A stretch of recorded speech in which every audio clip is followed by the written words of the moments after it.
All right, good evening.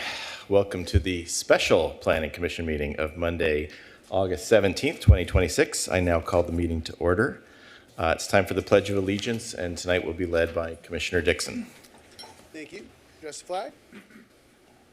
I pledge allegiance to the flag of the United States of America and to the republic for which it stands, one nation, under God, indivisible, with liberty and justice for all.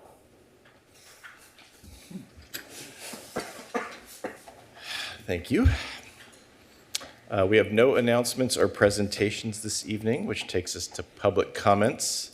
These are for matters that are not listed on the agenda. Public comments will be heard at this time. These are matters that are not on the agenda but are within... Sorry, Mr. Chair. I'm so sorry. Sorry. Let the record reflect that all commissioners are present. Oh, yeah. Sorry, I went right past roll call. There I go. It is a special meeting, is it? Okay. Sorry, Ms. Turan. Back to public comments. I'll open the public comment. If you'd like to come down and speak, come to either podium, or if you're participating by Zoom, use the raise hand option, or if you're participating by phone, please press star 9. All right. Give me 1 second. All right, you are good to go. Yeah, good evening, Commission. Jay Humphrey, Costa Mesa resident. Just a quick note, in the end of the documents, item 6, but it's an item that looking through at page 123, they talk about the necessity to have 575 acres of park space in Costa Mesa if we're going to achieve our goal of 4.26 acres per 1,000 residents. And nowhere in there does it talk about any suggestions of opportunities to gather that land. So we're built out, and that may be difficult. But on the Fairview Developmental Center, we're going to have roughly 3,000 houses, maybe more, maybe less, but 3,000 houses. And our park fee for that group will be $30 million.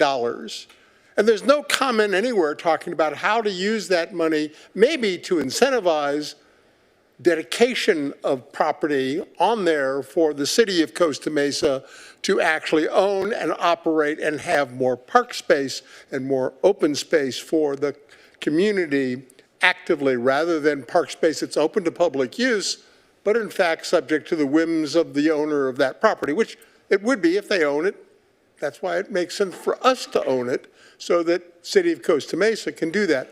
And we have the possibility to incentivize people to dedicate land to us by giving them a break on the park fee they're going to pay as part of that.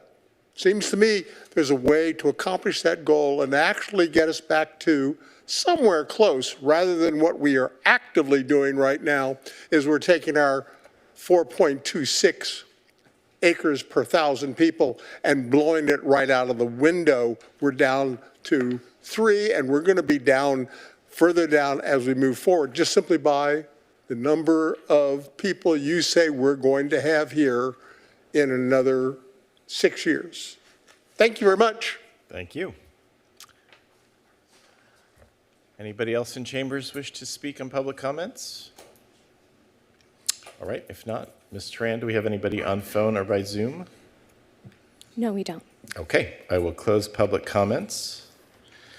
Now it's time for Planning Commissioner comments and suggestions. Let's start to my left, Commissioner Martinez. Thank you, Mr. Chair. A few community events that are coming up. First, the Symphony on the Go.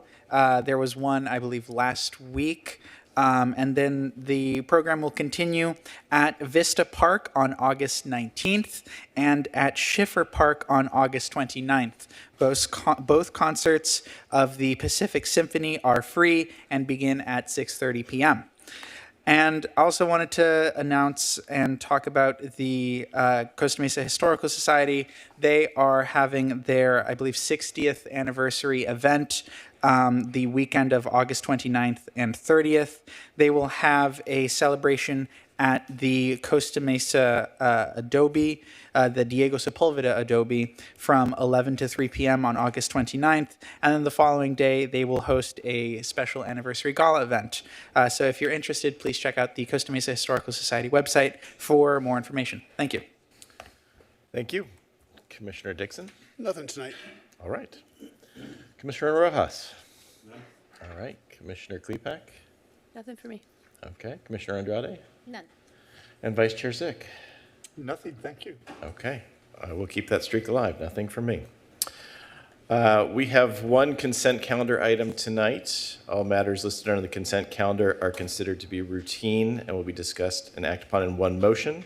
There's no separate discussion unless an item has been pulled. Tonight's item is the July 27th, 2026 meeting minutes. Does anybody want to pull it or make a motion? Motion by Vice Chair Zick, seconded by Commissioner Martinez. Move the item. Second. All right, let's call for the question.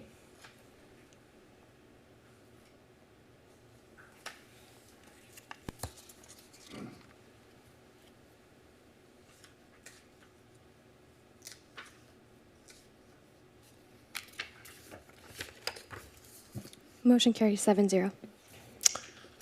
All right. We have one public hearing item tonight. Ms. Turan, can you please read the title for public hearing item number 1?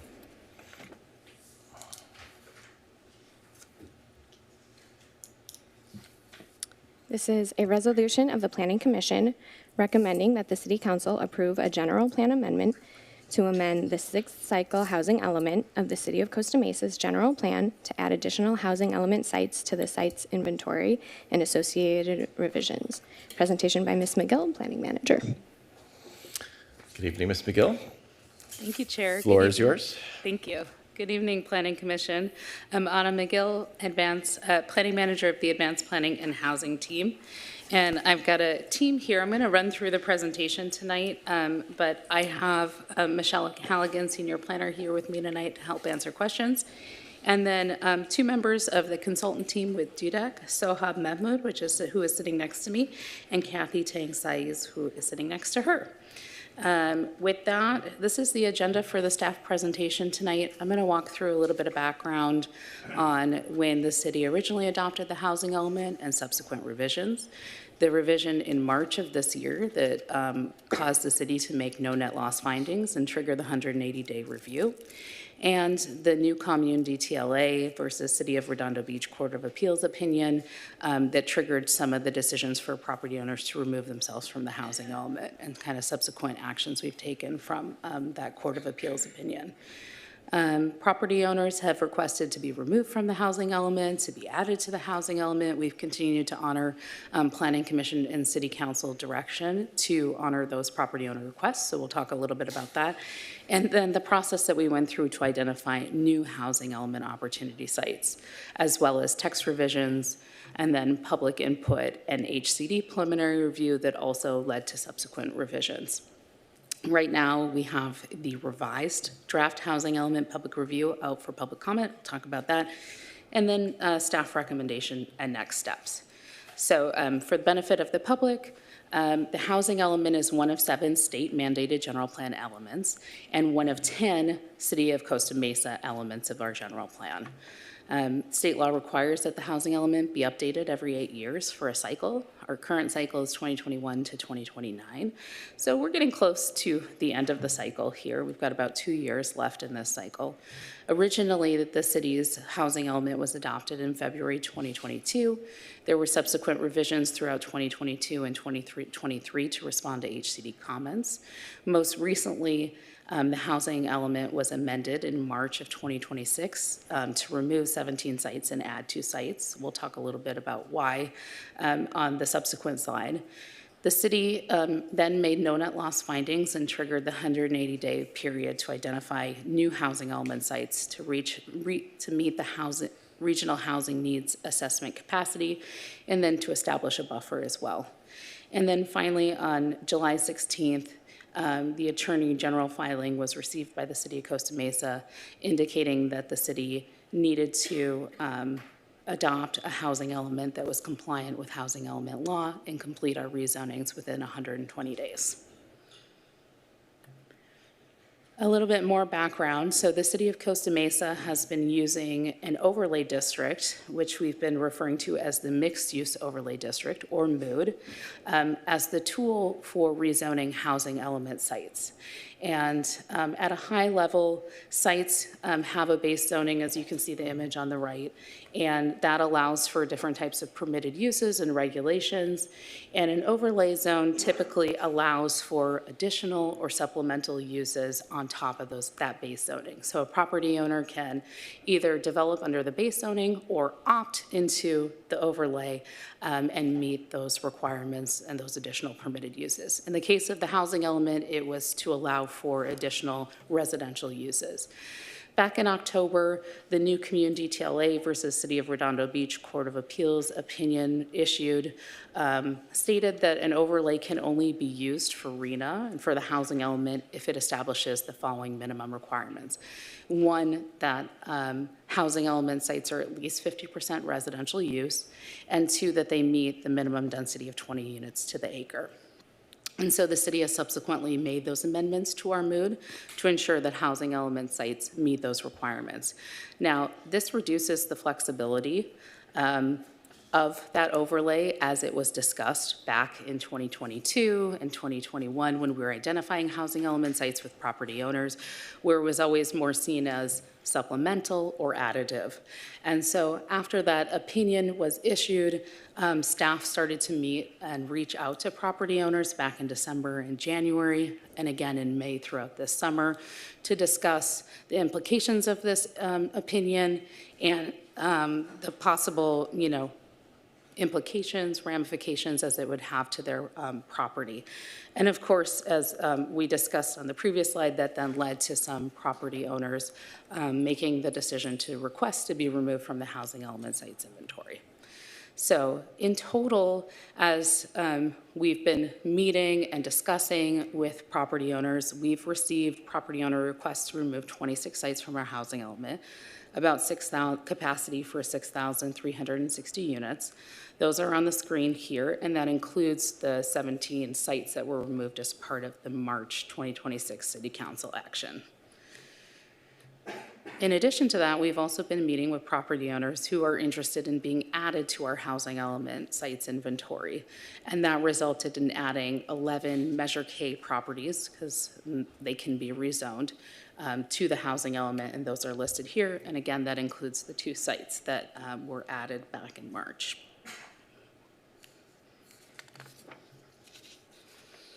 So, in terms of identifying new sites, the city, after March 2026, did some internal exercises, I will call them.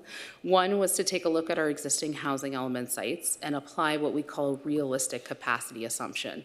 So every housing element site has a maximum density, but in order to make a conservative assumption about what might be developed, we assume that the density is going to be, those sites would develop at about 80% of the total density. So we made that assumption for existing housing element sites, and that's how we started getting to the number that we needed to replace in terms of RHNA. In addition to that, we also looked at making sure that there was sufficient capacity in each income category. So it wasn't as simple as just saying, well, we've lost 6,000 sites, we need to add 6,000 sites. We had to look at each income category and the existing buffer that the city had and see where we really had deficiency. And it was really in those very low and low categories that we were underneath our RHNA and the buffer wasn't sufficient to actually accommodate it. We also went back and accounted for sites that were already entitled and permitted and reported to the state on our annual progress reports, and made sure that those were included as housing element sites. And then once we got that number of what needed to replace, we started looking at criteria for identifying new housing element sites. One, they had to be a Measure K site so that they could be rezoned. We didn't pick sites that were either a current housing element site or a former housing element site. They needed to be within what we call moderate high and highest resource census tracts. And at a very high level, these are sites that have proximity to transportation options, schools, goods and services, amenities, things like that. And this also ensures that the city is meeting its affirmatively furthering fair housing goals, or AFFH goals. At a high level, it means that housing at different income levels and that support different needs of our community still have access to transportation options and all of these amenities, schools, things like that. We also went back through the criteria and removed sites that had size restrictions, so lots that are under a half acre and lots that are above 10 acres. It's not to say that these sites couldn't be on the housing element, and they can, and in some cases they are, but there's just a higher threshold for the justification that is needed to add these sites to the inventory. We need to show more developer interest. We need to show the potential for lot consolidation in the case of smaller sites. We need to show that we've had other projects within the city that have had similar development pattern. We also remove sites with existing residential uses. We remove sites with high utilization rate, so over 60%. So if more than 60% of that site was being occupied by buildings and development, we assumed probably not gonna develop in the future. So we applied that. Applied a 20% realistic capacity reduction to the sites that we identified. Again, just like the existing housing element sites, so that we assume that, maybe in not all cases, they're gonna build to their fullest density extent. And then we did what I like to call the sort of local context or common sense assessment of those sites, what we already know, where we know we have development interests, what sites we know have actually a realistic ability to redevelop, that kind of thing. So we applied that common sense criteria to sites. We also made some text revisions, so we removed text references to the sites that were removed from the inventory. We also made some changes throughout the document to continue to promote the AFFH requirements. The goal here is to reduce segregation and avoid displacement. We made updates where necessary on the city's housing element programs and their implementation. We made text revisions needed to comply with state law, and we also included updates as needed to reflect our ongoing outreach that's been conducted this year. So that left us with 94 new housing element opportunity sites, a capacity of about 6,978 units. That ensures that we meet our RHNA, and it includes a buffer to get us through to the end of this planning period. In addition to that, and I just wanted to show this quick, hopefully this actually links out, but this is an interactive GIS map that's been available to the public this year. It's been an extremely helpful tool as we've met with property owners or property owners that want to be removed from the housing element, that want to be added to the housing element. So this identifies all the Measure K sites here in teal. The sites that were existing housing element sites you can see here outlined in red, and then where we have our new sites, you see them with the crossed out, the hatched in orange. It's interactive. You can also click on a site and look at the APN, whether it's existing housing element site, the general plan and zoning information. So that's been really helpful tools. We've conducted outreach and had further conversations about the future of these sites. Okay, back to the presentation. We then took that list of sites and we started our public outreach input process. So we reached out to both existing property owners that have sites on the housing element inventory and sites that were proposed to be added. We did that in May. We held telephone calls, meetings on Zoom, in person, and followed up via email with property owners who had, questions about the implications of the Redondo Beach case and what it meant to be on the housing element. And those conversations, varied based on specific properties. We also reached out to the wider community. We conducted this housing element outreach as part of our round 3 neighborhoods where we all belong outreach. So at the open house on June 3rd that was held, you can see in the boards here in the picture, we also had a map indicating the new housing element sites that were proposed. And we had the criteria for how we identified the sites there too. We also had stakeholder meetings in June, and then after all of that, we released the draft housing element for public review for the 7-day required public review period in line with housing element law. We received 9 public comments, and we've incorporated those public comments where appropriate throughout the document. And then we sent it to HCD on June 24th to start their 60-day preliminary review.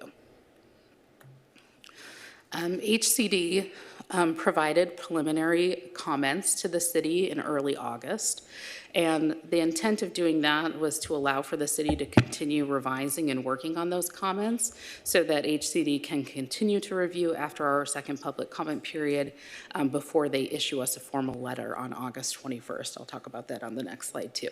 So revisions that we made in line with HCD comments, we reflected the progress that has been made towards our RENA obligations so far in the planning period. We provided more detail on specific housing element sites like existing uses and redevelopment potential. We went and identified housing element opportunity sites that were identified in prior planning periods, and for our city, that wasn't a lot of sites. We provided additional rationale for those small sites under a half acre, like the potential for lot consolidation and other projects that we've seen in the city that have similar development patterns to provide more justification. We provided additional justification on accessory dwelling units and their affordability determination. So prior to 2024, HCD allowed cities to use SCAG information to make some assumptions about rent levels. In 2024, that guidance changed, and we needed to actually reach out to ADU property owners and get more detailed information. We started with a survey, and then we eventually embedded that questionnaire into our TESA application system so that we get that information, what they intend to do with that property, and if they intend to rent it when they apply for their permit. And then finally, we incorporated environmental justice policies. The Planning Commission made a recommendation on that a week ago today, and so the draft that is out for public review includes those EJ policies that have been incorporated. So now the housing element revised draft is out for public review. It went out on August 12th and will continue to accept comments through August 19th. It can be viewed on the city's website and also on the project webpage. Comments can be provided either on the project webpage through this comment form that's on the right or by emailing the website that's here. We'll continue to take public comment tonight too, but we encourage members of the public to actually go on the comment form and to email so that we can ensure we capture the true essence of the comments that they want to submit. Okay, so with that, the recommendation is that the Planning Commission recommend that the City Council find the project consistent with Costa Mesa City Council adopted Resolution 2022-67, certifying the MND and then adopting the MMRP, and that find that the project is statutorily exempt from the provisions under the California Environmental Quality Act pursuant to the resource code here, otherwise known as SB 131, and also recommend that the City Council adopt a resolution to approve a general plan amendment to amend the City of Costa Mesa's 6th-cycle housing element of the city's general plan, and in addition to that, direct staff to incorporate revisions in response to any additional comments that we receive from HCD and the public during the public review period prior to City Council consideration and adoption. And that's a key piece because on the next slide, we'll go through next steps, which is that we're still out for public review. So that will allow us to continue to incorporate those comments through the end of the public review period and onwards. As I said before, we anticipate that we're going to get a formal letter from the state on August 21st. Hopefully, and at best, that letter says that you comply with housing element law and you're ready to be certified pending City Council adoption of the housing element. It might have additional recommended revisions, and if that's the case, we'll continue to make those updates before September 1st. And then City Council adoption consideration is tentatively scheduled for September 1st. And after that hearing, if the City Council adopts the housing element, we anticipate submitting to the state for certification.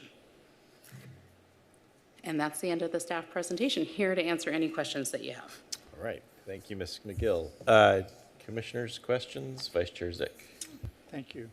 Thank you, Ms. McGill. I've got a couple of chronological questions first. And I appreciate your presentation. I might have a couple things mixed up. When you indicated that the draft housing element went out for review on June 8th to the 15th, did that version of the housing element have the total planned sites of 17,042? In other words, the various sites that have since been pulled, were they part of that draft version in June? Okay, so hopefully I'm answering the question. Let me know if I haven't followed quite. The 17,000 number that you're referring to is the original housing element adopted number that includes the RENA sites plus the buffer. Back in March of this year, 17 sites were removed. In addition to that, the city council also directed staff to remove 333 Susan Street, 3333 Susan Street. And so that was done as well, and continue to honor property owner requests.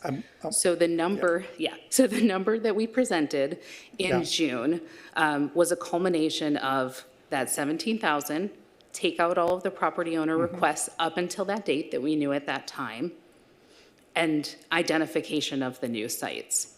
So it ended up being about in the 6,000 range of sites that were removed and about in the 6,000 range of sites that were added. Okay. And then you indicated you sent the housing element to HCD on June 24th. Had council taken action on the housing element prior to that being sent to HCD? Did they approve it or? No, they had not, because under housing element law, the city is required to go out for public review and also do a preliminary review with HCD prior to city council adoption. Okay, so has the housing element, has there been any action taken by council to date? Not since that March 17th action where they removed those 17 sites and added 2. Got it. And in that March, nothing has been rezoned yet in the housing element. Is that a true statement? As of March, the existing housing element sites were rezoned and had the mood applied to them. It's just the new housing element sites that have not had the mood applied to them. Got it. Okay, thank you for all of that. I'm not sure I really saw in the presentation, and I didn't find it in our package if it existed, a map that showed the sites that were removed and the sites were added. I know in your staff report on page 8 or page 32, you list the sites, so I certainly could go to Google Maps and look them up individually.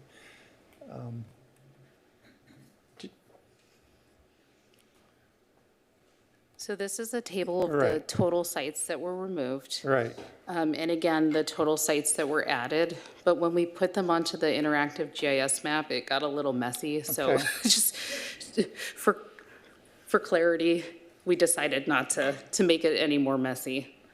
Okay, and then a related question.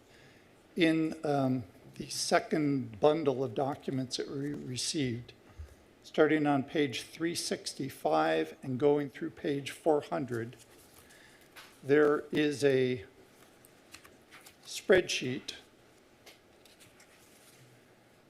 Let me turn to one page in there to page 365 to page 400. A spreadsheet that looks like this. I don't expect you to be able to read it from there. I would expect I would be able to read it from here, and I can't, okay? So I would like to have a legible copy of that made available. And the other thing related to that, and this was a problem in the very first version of it, and I really can't tell from this size font anyway, but is there a grand total at the bottom that says not 17,042, but whatever the number is, the RENA plus the buffer? Is that on this spreadsheet, or do I have to add them up by myself? Yeah, I can add to that. It is not at the end of the spreadsheet, but in that chapter on, and I can give you the specific page, there is a grand total showing where the sites were identified, how much was added, the total capacity for the housing element as of date, and a breakdown of where capacity was noted per neighborhood. And that page is in that chapter that you're looking at on, let me just pull that for you. That will be table B2 on page B4. It also will show you the changes that we made from the initial housing element to where we're at today. Would you know what page number that is in our package? 325. 325? Okay, I'll look at that later. Thank you for that. If I may, through the chair, just add, it's been a little bit difficult to have like a final number because per the Planning Commission and City Council direction, we've continued to honor property owner requests up until like this moment. So even as of last week, we had like some changes to the numbers. So by the time we get to the City Council, we'll have like a full stop and we'll have a, an exact number to be able to share. And I appreciate that, since we're being asked to make a recommendation to council tonight, kind of felt an obligation to know what I'm recommending. Okay, on page 65, so that's in the housing element, page 65, there is a table that shows the population growth 2010 to 2040. Our 2020, well, actually, the 2010, I guess that's the only actual in the table, 109,000. And the 2040 projection is 116,000. That's 5,000 higher, 7,000 higher. A growth rate of, what it says here is 2.2%. Could you reconcile that growth rate to what we are likely to have if we build 12,000 units in the city occupied at a 2.6 person per unit number, the 30, 40,000 people? You reconcile those two? Commissioner Zick, that's a hard question to answer. So this data is taken from SCAG, and that number is derived based on past years of population growth. So they take prior 20, 30 years and they extrapolate it to make an assumption. It's inherently inaccurate if you are planning for a lot more housing growth. So it's a little bit difficult to make what I would say is a realistic assumption. Okay, so that information came from SCAG. And our arena allocation, didn't that also come from SCAG? Correct. Interesting, okay. My next question relates to page 74. And on that page, there is a breakdown of the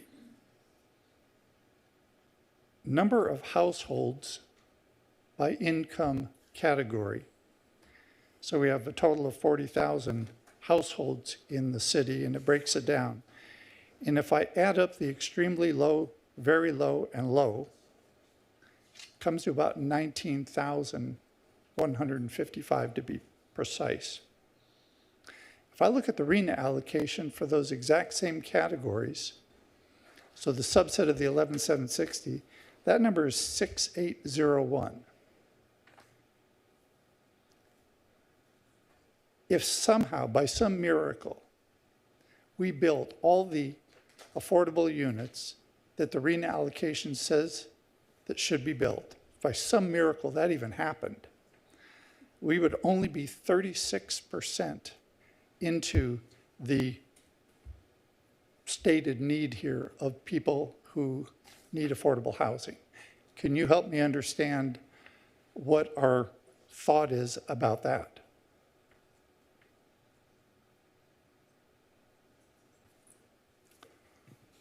Yeah, I could respond a little bit to the math behind it and how the RENA was determined. So as you know, SCAG assigned the RENA to each of the jurisdictions.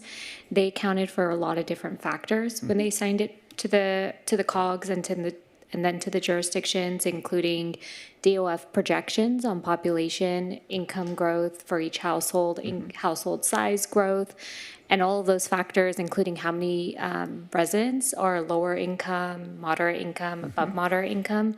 So the number that was assigned by SCAG was, in theory, taking account the table that you're referring to of population share by income. So that was more of a directive we got from them. So maybe saying it another way, this table on page 74 seems to indicate what the need is in Costa Mesa. The RENA allocation, again, if by some miracle we built everything, only meets 36% of the need.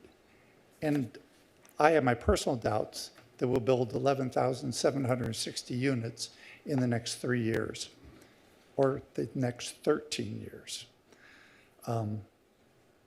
So I just wonder what our plan or strategy is, or are we just really trying to answer the mail on the reallocation and a plan to zone for that? Vice Chair, could I jump in, please?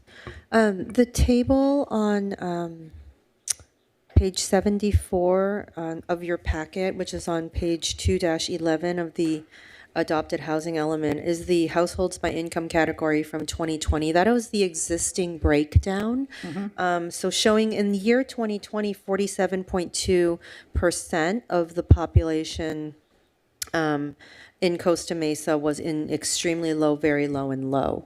That, while the income categories correlate to the income categories in the RENA breakdown, the RENA breakdown income category is assigned in using the SCAG methodology that Sohab was mentioning. So while the income categories are common, the two don't directly correlate. In other words, it is not in the RENA that the city receives factors into many different categories, including future growth, both locally and regionally, across a full spectrum of income needs that the population will have, versus this table, which was a snapshot in time at 2020, what the breakdown of the income category of the population of the city was. So while there is some soft math that some of these folks may end up in future housing units, they don't directly correlate. So hopefully that explains a little bit why the RENA percentage breakdown of income does not correlate to exactly the population income breakdown in 2020. All right, my next question. When I look at the table, and this is a very minor one, on page 45, the table of contents for the housing element, I'm on page 45, and I'm looking under number 3, and do you see open space under number 3? And do you see where it says page 3-14? You see what I'm looking at? Okay, so when I turn to that page, I don't find it. What I do find is that the discussion of open space begins on page 3-9, and that's the table. And then the actual description or definition of open space is on page 3-11. So either way, it precedes 314. And that might be something that happens with other elements in the table of contents. So that's just a minor nit that I want to bring forward. What I did want to point out or question, make sure I'm understanding it, on page 112, and I'm on the subject of open space, on page 112 and 113, what I think clearly identifies that the minimum percentage of open space in our development standards is 40%. And on page 113, it actually is higher than 40% for a couple of specific categories. But at a bare minimum, it's 40%. So am I reading that correct? I mean, that's pretty straightforward. Yes, correct. But keep in mind that this was written, these tables were written before the MOOD, so it doesn't account for the open space requirements that are in the MOOD. But and I'll get to that. I'm looking at the fresh, latest housing element. This is it. Okay, says 40%. Okay. On page 114, where it describes what open space is, well, I'll kind of say maybe it defines open space. One of the things that it specifically says that is not open space, driveways, parking lots, surfaces designed for vehicular access, upper floor decks, balconies, and areas under projection, which are less than 8 feet above ground, are not open space. So to be clear, balconies are not considered open space. I'm just reading it straight out of this document.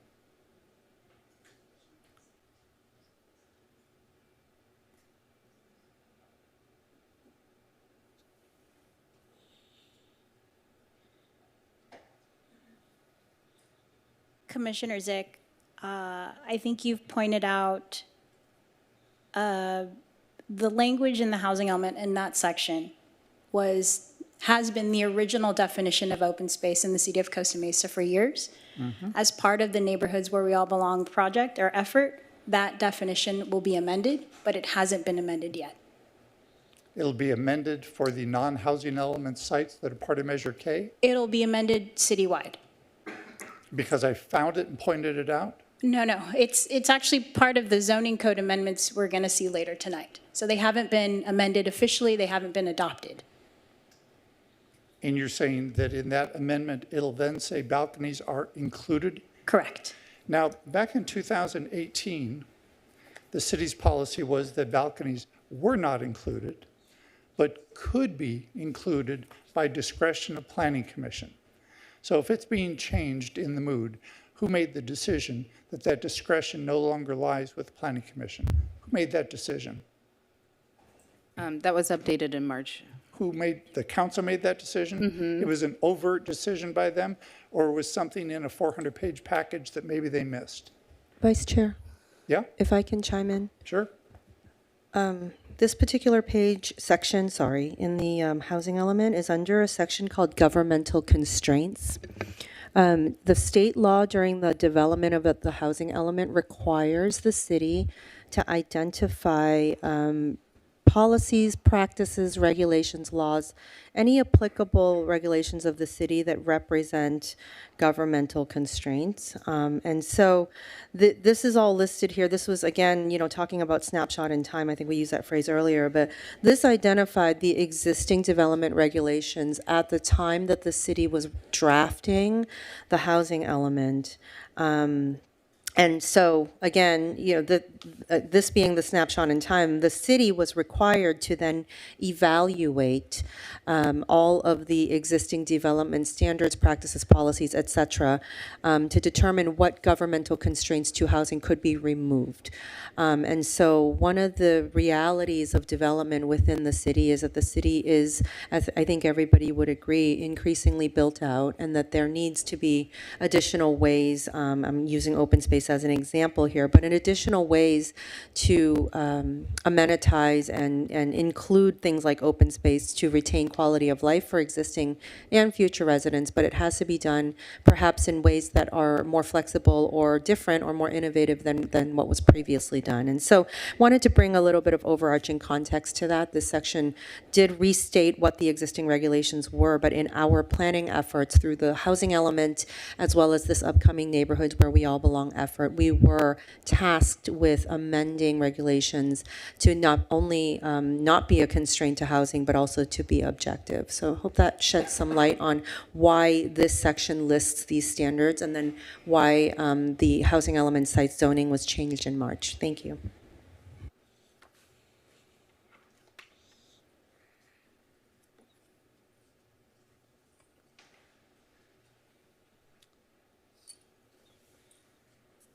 Okay. Page 165. Now, I'm not sure what I can rely on or what I can't in this document, but I'll try this one. Page 165. Here is a table that discusses the feedback from the community on the implementation of the urban plans. That's the title on that table. The second item down talks about limited open space. That is the concern expressed by residents. The remedial action indicates that in 2015, there was an amendment that required a minimum of 30% open space. Now, I happen to know from the April version of the mood that in that table, don't know if I can rely on this either, it says 30% is the minimum. So are we saying that 30% is the minimum, or, I mean, can I rely on it that this is accurate? Yep, that is accurate. Okay.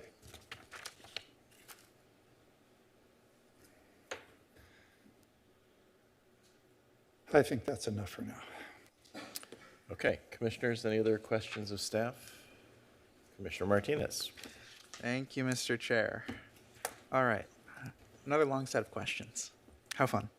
Okay, first I want to get started with the staff report. Page 7 or handwritten 31.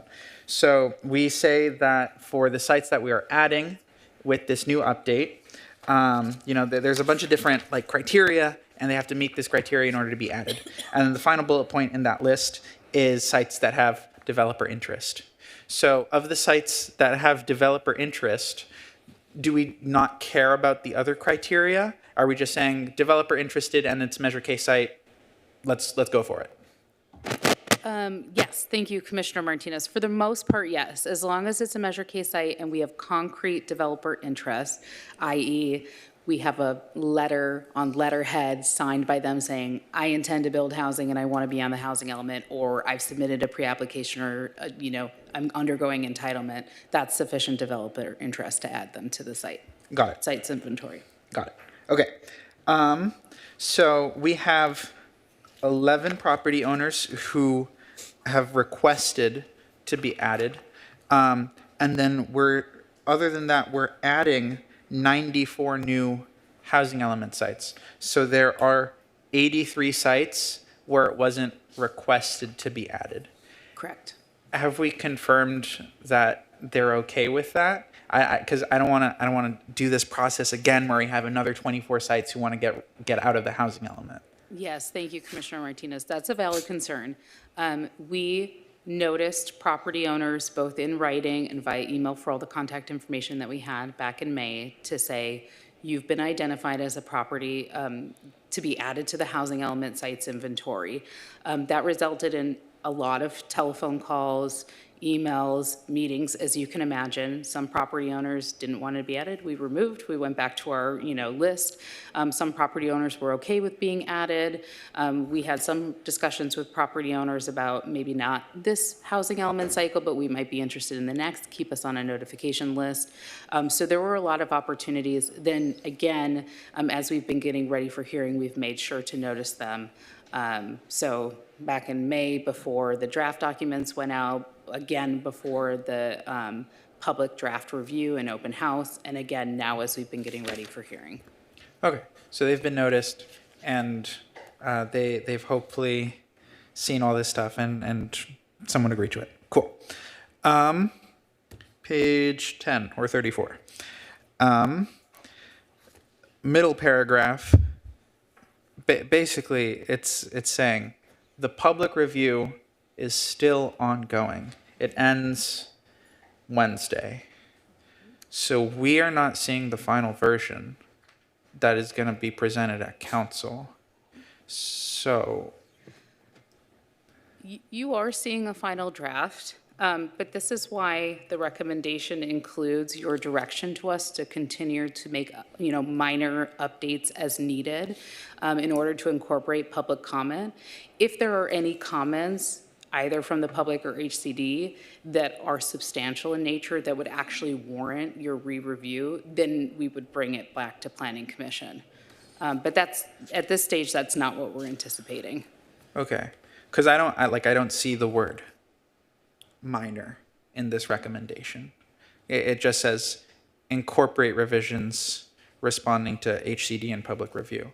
Like if there is technically with this motion, if there's a public commenter who says actually delete the housing element, then we've directed you to delete the housing element. So I want to make sure that we get the word minor in when this motion is made, so that it's we've seen a substantial version of what we're recommending to City Council. Let me just write that down. Okay. Now for the document itself. Let me see if I can find some page numbers. I'll point out if you can just do a Control F for month 2026 and just fix those when it goes to final version. I found one on page 111 or 3-8. I know I've seen them in other places. I think there was one on 3-12. So just date fix, technical fix. Page 153 or 3-50. And I'm sorry, Commissioner Martinez, can I just clarify with you? Is it a grammatical change that you want? I'm looking yeah, at on page 115 at the top, it just says on month 2026. Oh, okay. Yeah. So just Okay, thank you. Control F, Yes, month yes. 2026. I see it now, thank you. Yeah. Page 153 has map with flood zones, and then 155 has fire hazard severity zones. The maps have housing element sites that have been removed, and I believe not all the ones that were added. So just updating the maps to be the new housing element sites. And then I think this might be city attorney question, might be us. Because I was not here the first time for the first go around for the housing element. So I want to make sure that I understand how this works, how the allocation and the planning works for the different income categories. So HCD, SCAG, one of those two, has told us that we need to plan for 11,760 units. And they have broken that up into 4 different categories: above moderate, moderate low income, and very low income. So we plan for enough housing to meet those 4 categories. Is that correct? That is correct for an 8-year planning period. Okay. So I did say 4 categories. So we have to plan for enough, I'll just say very low income units to meet our requirement of 2,919. Yes, yes. Yes, that's Okay. correct. So why is it that our total potential, I'm on page 252. Why is it that our total potential capacity for RENA for very low income is 1,974 units when our RENA allocation was 2,919 units? So I can clarify that. You have generally 4 categories: very low, low, moderate, and above moderate income. So we plan for each category. However, in the sites inventory, where you see the housing element sites, you are allowed to generally combine very low and low and call it lower income. Now, at the end, the numbers still have to match up to make sure that it accounts for both very low and low. So you can see under RENA capacity on that table, at the end, we kind of combined those 2 numbers, very low and low, to get the cumulative count across both categories. So part of this too is, for example, if you have a developer or an applicant who comes on one of these housing element sites and they say, we are going to create, of our project, we're going to create 20 units for lower income. Whether it's very low or low, you can still credit it as lower income. Then you would just break out those numbers, but you'll get the credit as lower income. And so you can often combine those 2 categories for the housing element purposes. Okay. So for the purposes of like no net loss, how do we know that we're still, like, are we just saying lower income and then we don't care about the difference between very low and low? We will care about it on applicant information. So like if an applicant comes in and says that we're doing lower income housing. They'll provide us with anticipated rents and the category for the household income group that they're targeting. So very low is has a particular income category for AMI, and then lower has a different one. Low has a different one, and so they'll share that information with us, and staff with the applicant will work to put it into the correct category. Okay. Okay. Those are my questions. Thank you, Mr. Chair. All right, commissioners, any other questions of staff? Commissioner Andrade. Yes, on that same table, the line for Fairview Development Center, and as far as this report, we're projecting the maximum there at 2,300, right? Yeah, correct. I don't want to jump ahead, but I might, I'll just answer the question I think you're asking, and then let me know if that's not the question. The Planning Commission made a recommendation to, for the City Council to approve a specific plan up to 4,000 units. So I think the question you're going to ask me is, why isn't that reflected here in the table? After March, we went back and considered including the Fairview Developmental Center and updating that number in the specific plan, and we ultimately chose not to do that for a handful of reasons. One, the Planning Commission and City Council directed staff to study up to 4,000 units without committing the city to decision, so we didn't want to preemptively commit any decision in the housing element as well. And two, there was no change as we go up to 4,000 units in the amount of low, very low, and moderate units, and that's really where we needed more capacity. We were already above and beyond RENA plus capacity in the above moderate, so it didn't really help hurt. Like, it was sort of a moot point then updating that number. Okay. I just wanted to double check, at one of our last, or maybe second to last, commission meeting, we had one of the trustees of the colleges come by. Is that identified as one of the housing opportunities? Because I clearly recall she came to speak. Trustee Dorn Parker came out and spoke that she wanted the college's campus to be considered as housing opportunities. I just wanted to, again, I can't really tell by the color of the streets on the maps. So I just wanted to just double check that that was included. I'll have to go back and look at the specific property you're asking about, because we've had a couple of, unless, I don't, Chair, oh, no, okay, I thought you were going to say the address. Okay, sorry. We've had a couple of property owners reach out in the last few weeks asking questions about their property. In some cases, they've been Measure K sites, but not housing element opportunity sites. And we've had ongoing discussions with them about trying to formulate a project that might get them to the density that they're hoping to get to, whether it be state density bonus law being added to the housing element. So there's still opportunity. We also, you'll hear in the next item, some of the opportunities in state law specifically for colleges, universities, school sites, as well as faith-based sites. And those have other opportunities through state law to develop housing that are like above and separate to our housing element and neighborhoods where we all belong process. So if it's the site I'm thinking of, we've been in discussion and there's a couple of different options on the table. Part two of this. We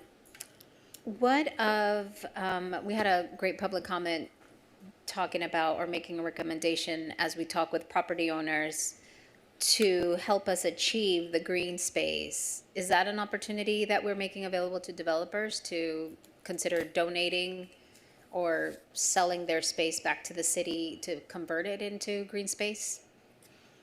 There's a lot of opportunities to meet open space requirements in the city. So one of the things that the City Council did back in April was to amend the open space requirements so that like private open space could be counted as common could be counted as publicly accessible.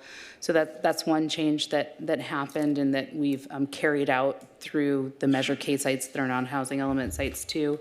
And then in addition to that, there's state density bonus options that can be utilized. I don't want to get ahead of the next item, but we'll talk about a variety of different ways that creative open spaces can be accommodated on sites. Awesome, awesome. I also want to take into public and to comment some of the community letters that we received for this item. Maybe you can help us illustrate or help us respond. I think there was this great letter from Mr. Austin Madison about concerns about overdeveloping housing predominantly on the west side, where we find a lot of industrial spaces that turn into creative third spaces for our community. So could you maybe highlight for our residents and the neighbors that are listening or that are here in the audience, how are we helping mitigate that to ensure that along this rezoning effort and overlay effort, there will still be opportunities to be able to do that? And maybe why can't we expand beyond the areas that have been identified for housing? Yeah, thank you, Commissioner Andrade. So a couple of pieces to answer that question. One, and I'll just throw this map up here because we've obviously been confined to the sites that are Measure K sites. Those went out to a public voter initiative in 2022. So these are the sites that are not subject to Measure Y and can be rezoned as part of the, just say, overall neighborhoods where we all belong effort that includes now revising the housing element. So that's where we had to start. In addition to that, as part of the housing element, we also have to meet those AFFH requirements, and that ensures that incomes at all levels and for different community needs be dispersed throughout the city. That's actually one comment that HCD said, like, you are meeting AFFH as it is drafted and written, and they didn't recommend any changes, which I can tell you, having worked on several housing elements and the team here, that's pretty rare. You usually get comments there. So one of the good things about the Measure K initiative is that it identified housing element sites and housing opportunity sites really dispersed throughout the city. But again, if we go back to then the background slide, the intent of the MOOD is that it is an overlay over base zoning. So for housing element sites, they have to opt into the MOOD. They have to build at least 50% housing, but there still is opportunity to do non-residential uses on 50% of the site. For Measure K sites, and we'll talk about this in the next item, there is a lot more flexibility. They can develop under the existing base zoning, or if they choose to, they can opt into the MOOD to do either a housing project or a mixed-use project. Okay, and just going back to that map, that slide with the map, please. Basically, it's only the teal colored areas where it was approved by Measure K only to rezone and develop. Nothing else. Everything else in the gray is don't touch. Correct. Yes, Right. that's correct. Not a capacity. So any property owner, even if they wanted, I mean, I guess if a property owner wanted to, I don't know, turn one lot into multi-housing, they cannot. Well, right? they would be subject to Measure Y and potentially a vote of the public. Go to the public in order to create a large development. So again, I've gotten lots of questions on why is all the development happening on these main corridors? It's going to create more traffic, and it's not taken into consideration the existing communities, but again, just highlighting that we're limited to Measure K passing and only allowing us to develop in the teal color areas. Everything else is do not touch, and should a property owner want to develop, it would have to go through a citywide vote, right? And the developer likelihood of doing that probably, I would imagine, be very costly, litigious, and lengthy. So it would be subject to Measure Y. Not Measure all Y, sites maybe would have to go to a vote. They have to meet certain criteria. So if it meets that criteria that requires a vote, then yes. But there's existing R1, R2, R3 zones that allow for smaller scale housing today and don't need to be a Measure K site and don't need to go to a vote because they would meet the criteria under Measure Y. Okay. And yep, that's it for now. Thank you. Any other questions? Hold on. Go ahead. Just a quick, I understand that this is still open for public comment and it's still draft, but it would be extraordinarily helpful if in the staff report we had summary tables for all of this stuff. Like, I was a little surprised that the table of the sites didn't have the number of associated units, right? Or the APNs or things like that. So just, that would be tremendously helpful so we wouldn't have to page through this thing furiously and with a bunch of Post-it notes to get to the information that's really relevant to what we're actually talking about. So I think it's really important to show in the staff report the proposal, the changes in clear and identifiable tables for the public who may not have the full packet in front of them, maybe looking it up online. And then, you know, I saw with interest the requirement for the 20% realistic development capacity reduction. And I just want to make a general comment before we move on and discuss this further. You know, that would mean that Fairview Developmental Center would have been 1840, for instance, and then lots of other sites throughout the city would be lower. And it just seems like, you know, we're rushing through this housing. From the comment thing, it seems like there's not a real underpinning to the number of units, the developable capacity of each of these sites. It just seems like at this stage now we're reading in the report that it's supposed to be pinned to these various factors, including a realistic development capacity, and yet we sort of don't see that nexus that is obvious to me. So I'm just curious, and I know the housing element was adopted back when we came up with the housing element sites inventory, and we had this process and went through the city council, but here we're doing it again, and we're adding sites, we're adding things, and I don't think that it kind of feels like we're just throwing numbers and see what sticks, and not having any sort of real actionable nexus between the development capacity that's identified here and what we're being asked to review or approve or move forward. And admittedly, I'm not happy with the FDC process and the numbers we got there, but there seems to be absolutely zero correlation between the number that's in this appendix and what's actually possibly going to get built. And I'll just use FDC as the biggest, most obvious, most egregious example. So if you could just briefly discuss the nexus between the development capacity and the number in the table, I would appreciate that. Yeah, thank you, Commissioner Dixon. I agree. It's very difficult even for staff, it's difficult to understand. I'll just let you know that our due diligence, and I know you already know this, but for the benefit of the public, is to plan for those units. We don't have any control over what's going to be built, over where there's actually going to be developer interest. In a few planning periods, we may get smarter and have more data and information to actually know. If you saw what the response to the OC jury report that went to City Council on August 4th, we noted that there has been a lack of transparency in the methodology process. I think that has been true since I've been a planner. And you know, HCD will acknowledge it, and they've already started to do outreach to jurisdictions and find ways to make sure that that methodology is more easily understood and can be understood by the general public as well. It's been even difficult for staff and experts to understand the methodology. But I'll go back to, we don't have a good answer to your question because we haven't yet seen what could potentially be built in the city of Costa Mesa with the densities and the planning tools in place that maybe could allow for larger projects. So but our due diligence is to make sure that it's zoned for that and planned for it.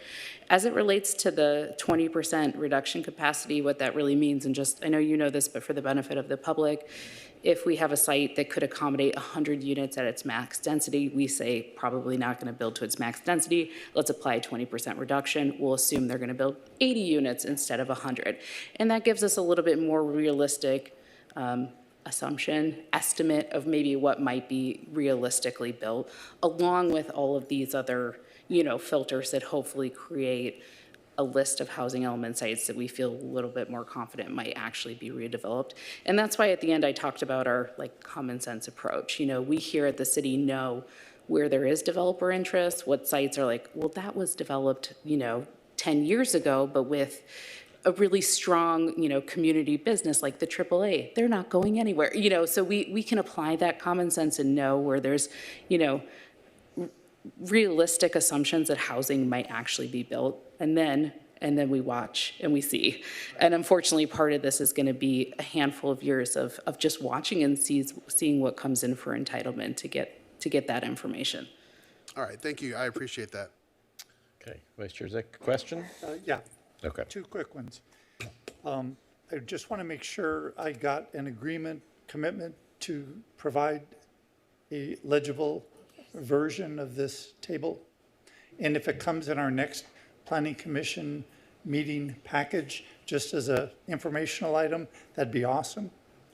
A printed version? Printed version. Yes, yes. Maybe 11 by 17, but I'll leave it up to you. Yeah, of the site's inventory. Correct. Correct? Yes, we can do that. No problem. The second thing that I would request, you mentioned notification letters that went to property owners, and Commissioner Martinez's questioning, some of those property owners didn't request to be added to the housing element. I would like to have a copy of one of those letters. You can black out who you sent it to. I'm not interested in that. I want to see what was actually communicated to them in writing. And specifically what I'm interested in, I'm not asking you to change the letter. What I want to see and understand from the letter is if they understand that being added to this list isn't like being added to my Christmas card list. It's a takeaway of their current property rights. And it's giving them a different property right that maybe they like, maybe they don't like. But the takeaway part I want to make sure is clearly identified in that notification letter. And if it isn't, we'll just have more discussion about that later. Yeah, we can provide those letters, no problem. Thank you. Okay, I just have two quick questions. Clearly, my colleagues have read this document very carefully, and I appreciate their diligence. I also appreciate their interest in making sure there's some consistency here. I want to kind of take it up a little bit of a level. The housing element is somewhat of an unusual part of the general plan.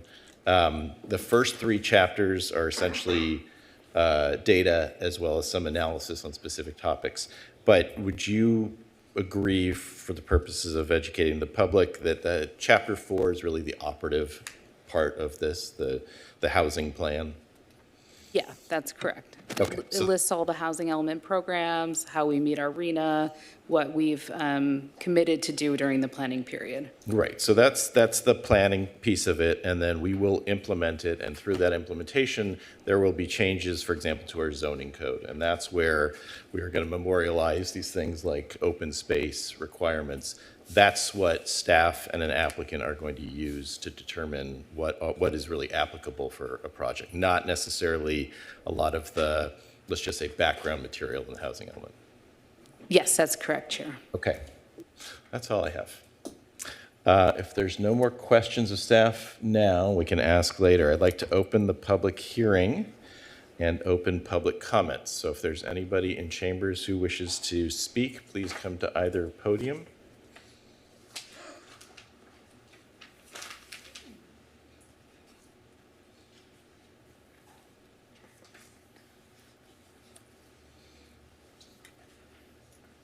All right, go ahead. Chairman Harlan, members of the commission. My name is Casey Griffin, and thank you for the opportunity to talk. I'm kind of new to the party here. I've been working with staff. We have a car dealership here in Costa Mesa that we've been working on a remodel. And as part of this, we came to learn about the overlay. I'm not a very good public speaker, so give me a sec. Take your time. So anyways, we've been working with staff, and we found out there was an opportunity for the overlay. We have a 3.3 acre site up near Adams that has become an opportunity for the overlay on Measure K. So we went and looked at the website and tried to find out information. And we found out that the site was designated as 30 units to the acre. We're disappointed with that.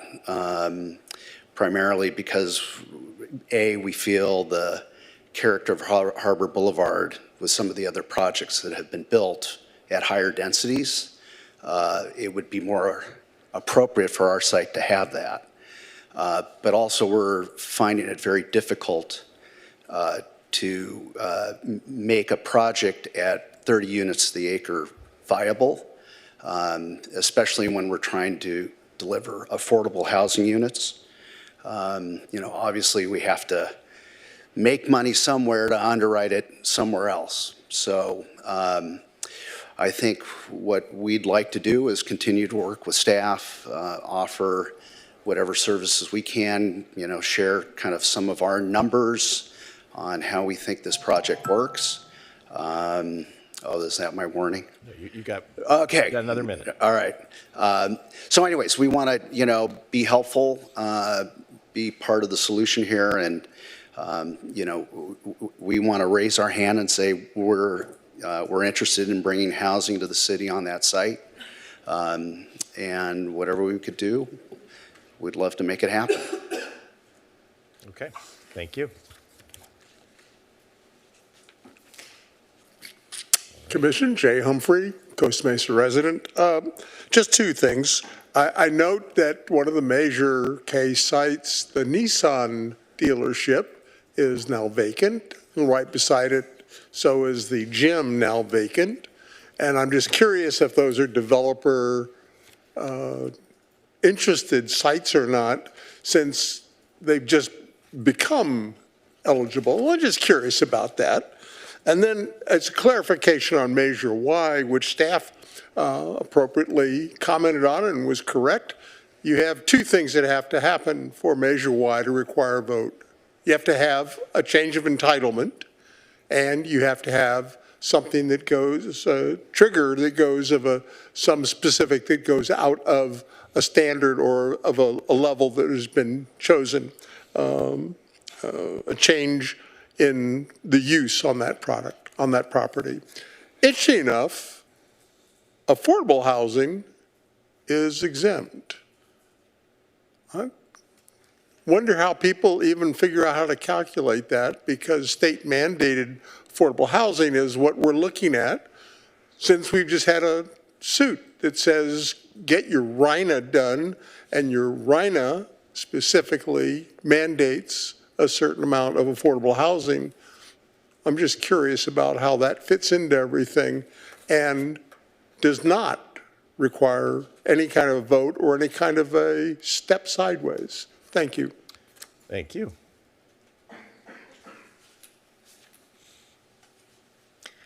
Good evening, Cynthia McDonald. This project has taken so many different forms that it's become the planning equivalent of the Game of Thrones many-faced god. It began as an effort to address what some called unintended consequence of Measure Y, a slowdown in development, but let me be clear. The residents wanted growth to slow long enough for Costa Mesa to create a thoughtful plan and a vision for the future. We wanted a framework that was vibrant, inclusive, a livable city where people would be proud to call home. What emerged instead is not a community vision, but a fundamental shift in the city's development framework. Critical elements of responsible planning, including infrastructure analysis, fiscal impacts, full environmental review, and a clearly articulated vision for the future remain incomplete and unavailable. Measure K became something else entirely. It was sold to the voters as a way to revitalize Costa Mesa while protecting residential neighborhoods. But the environmental impact report itself demonstrates that type of development being enabled will create significant impacts and undermine many of these promises. So where is that vision promised in the Measure K campaign? I don't see it. What I see is a patchwork of spot zoning decisions. You're going to shape Costa Mesa for the next 40 or 50 years. What happened to smart growth principles that residents embraced in 2016? Mixed-use neighborhoods, walkability, housing choices, protection of open space, investment in existing communities, transportation choices, more importantly, meaningful public involvement in shaping growth. Those principles have been replaced with a philosophy that planning should be driven less by the community and more by developers. And then it got thrown in the blender with the housing element. The housing element EIR analysis shows that alternative B, housing elements only, is the environmentally superior option. That would still allow the city to meet RENA and implement its housing element. In the end, this process has worn many faces, but each new version has moved further away from the vision that residents were promised. Costa Mesa deserves thoughtful planning, not planning by exception. It deserves a coherent vision, not a collection of disconnected projects. That's why I urge you to recommend alternative B. Don't become the faceless men that worshiped the many-faced God, because they worshiped death. Thank you.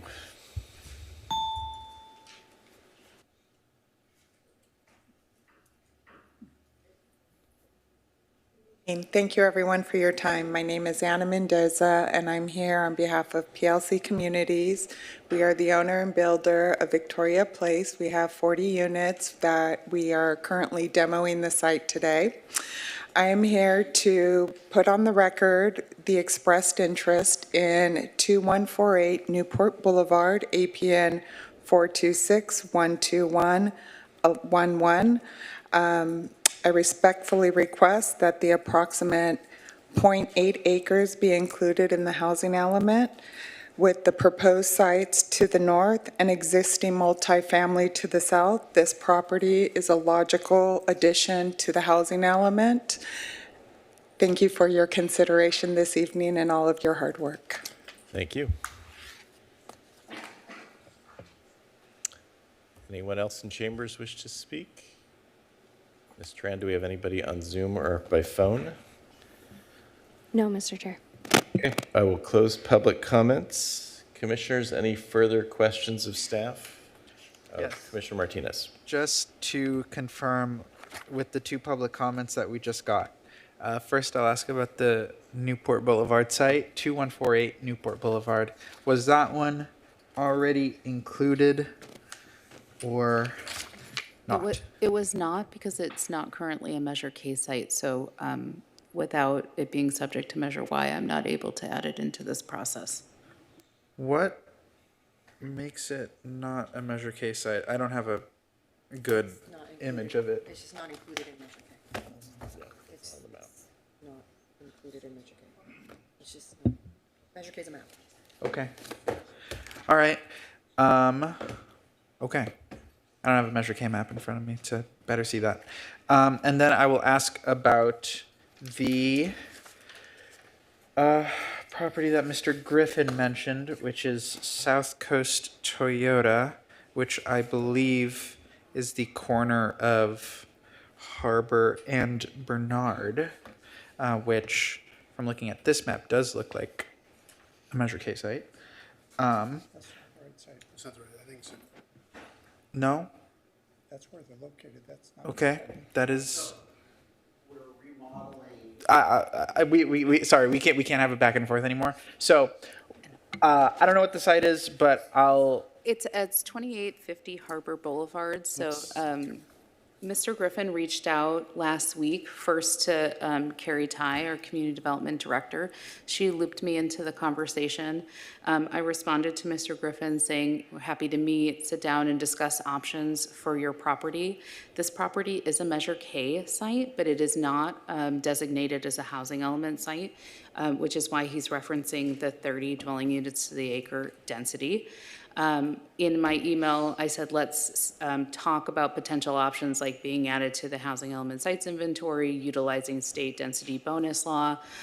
So staff's position is that we're we're willing to continue to meet with Mr. Griffin and look at alternative options to, help make a viable project on his site.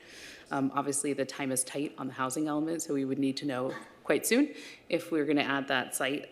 But I will continue to follow up and have those conversations with him. Okay. Any other questions of staff? Commissioner Andrade. Yes. If you can comment on some of the comments that we received regarding the density. We received 2 letters that there are some sites that are projected for 30, but really to make it feasible, they're asking to increase the density to 90, to at least 90. I found a couple of Harbor Boulevard locations that are at 30. Yeah. Yeah, so that's in relation to that aforementioned property, 2850 Harbor. It is a Measure K site. It is not a housing element site. So the density that was studied in the EIR and what we'll discuss in the next item tonight, it was studied under 30 dwelling units to the acre. So we could. There are other options. And why I reached out to Mr. Griffin and suggested things like state density bonus law, avoid a potential recirculation of the draft EIR, or potentially studying a higher density, just given where we are in the process and getting towards the end. There might be other opportunities.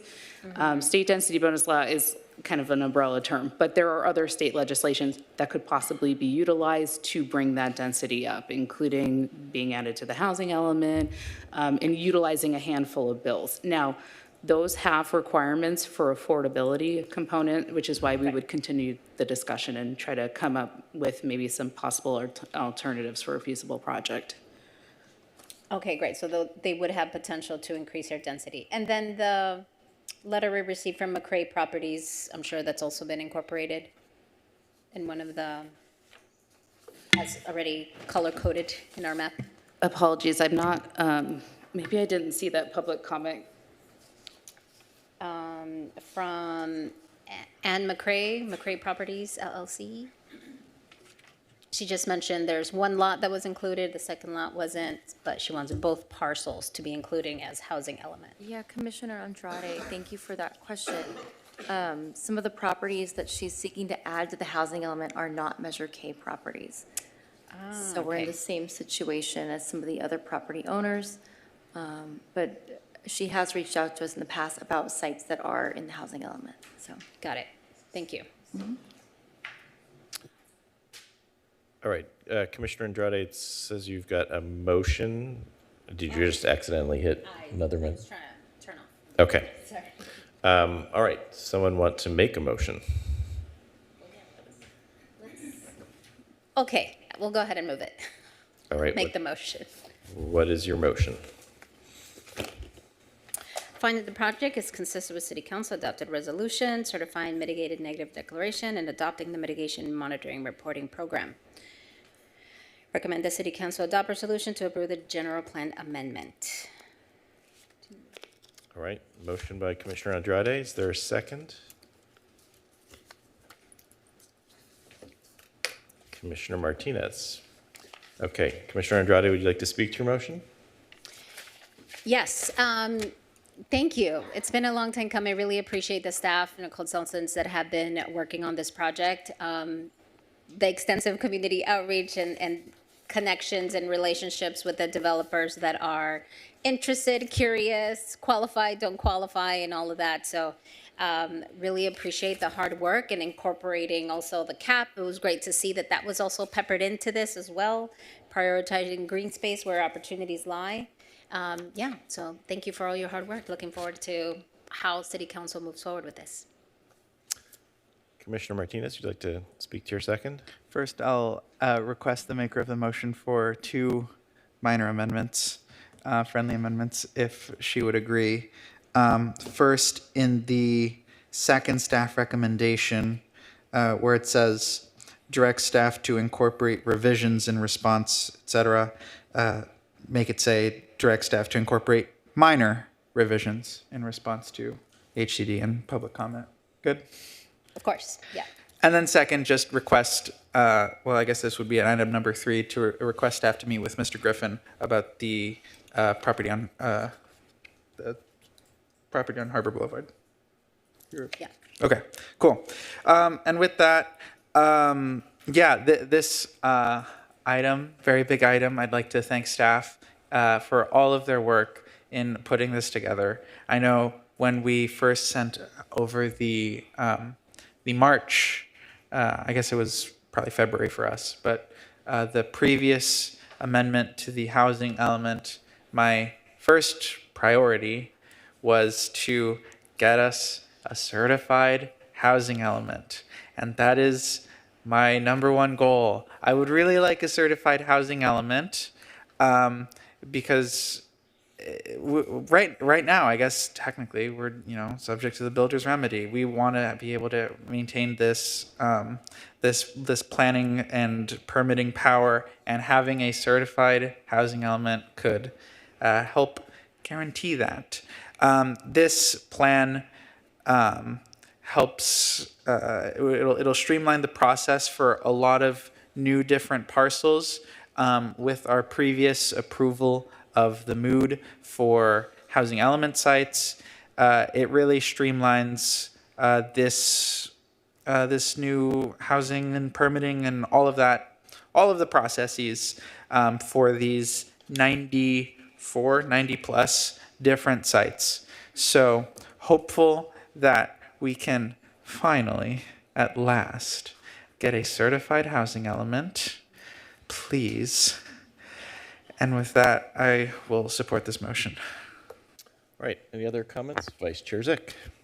Thank you.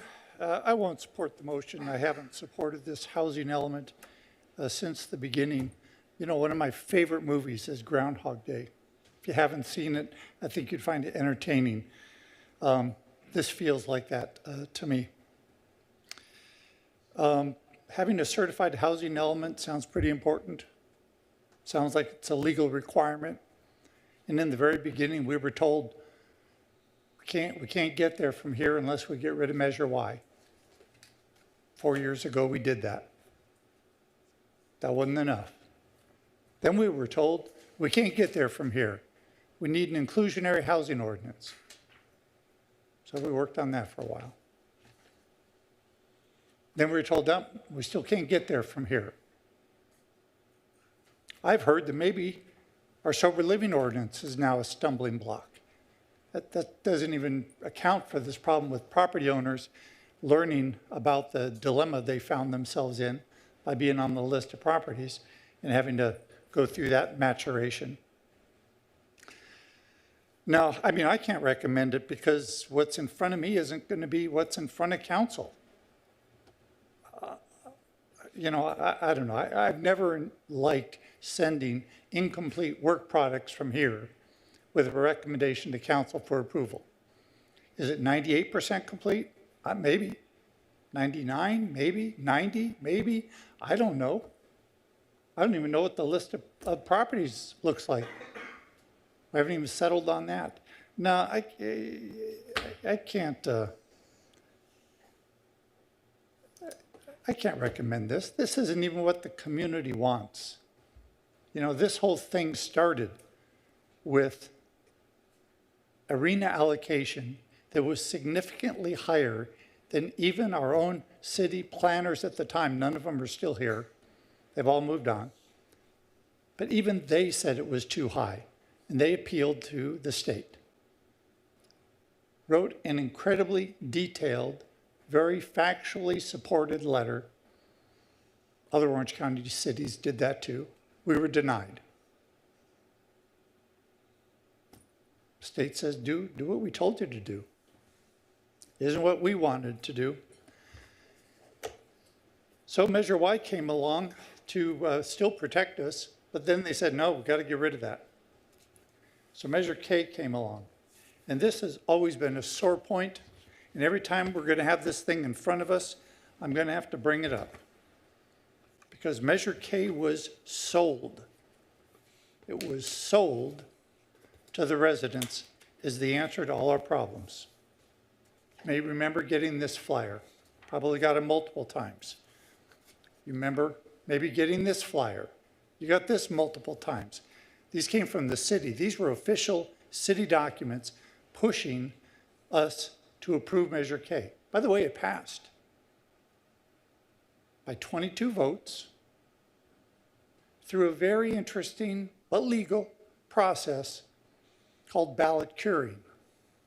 Look it up if you're unfamiliar with that process. By 22 votes, this thing passed.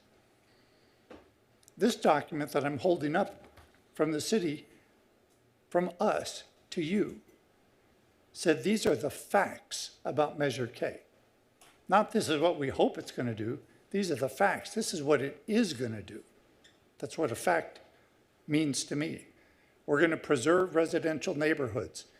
If you already live in the city in a residential neighborhood, that fact was really important to you. That's, of course, until SB 9, SB 10, AB 68, AB 881, AB 976, AB 1332, and AB 2097 came along from the state. Those are all attacks on your precious residential neighborhood. Is it the city's fault that the state did that when they promised it in K? Maybe not. Next promise, revitalize commercial and industrial corridors. Now that sounds like a great thing. I'm all for that. We're going to revitalize our commercial and industrial corridors. Now is that the same thing as saying we're going to replace them with high-rise, high-density residential? Yeah, it's not exactly the same. But somebody might say, well, that's what revitalization sounds like. But in the fact sheet, what it says is we're going to attract new businesses and revitalize a major corridor. Places like along Harbor Boulevard. Businesses, not housing. But now the Nissan dealership is empty. I'm a little concerned about that. Automotive is our number 2 highest tax revenue source to the city. The goose that lays a golden egg, we got to take care of that goose. We're going to create affordable housing opportunities to meet the community needs. That's a fact. Well, what's preventing us from doing that? Well, the regulations, they create barriers. And this measure creates affordable housing. Okay, we've heard a lot about it. We haven't seen much. Protect the environment and open space. Okay, I guess. The next promise, there's 6 of them total. The 5th promise is we are going to maintain local control. Well, if you've been paying attention, that is the last thing we still have is local control. Whether it's RENA, whether it's the inclusionary housing ordinance. These aren't things we have control over. SB 9, protecting our R1 neighborhoods. We have no control over that. And then we're going to require developers, this is the last fact, we're going to require developers to pay fees to mitigate traffic,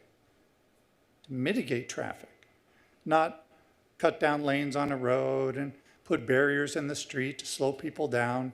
That isn't what that means. Those are the things we're doing, but that isn't what this means. And it says developers will have to pay their fair share to improve and acquire open space.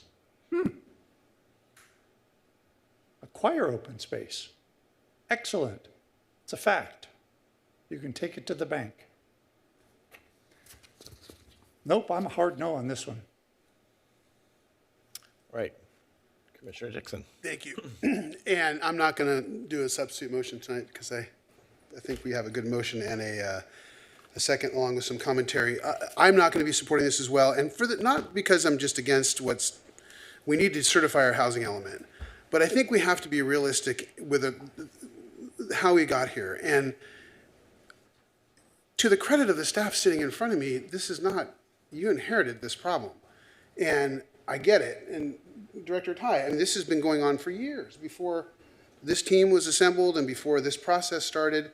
But, you know, we've blown either intentionally or by unintentional or malfeasance or just forgetfulness. We've blown so many deadlines and so many responses. It's documented in the HC letters to us.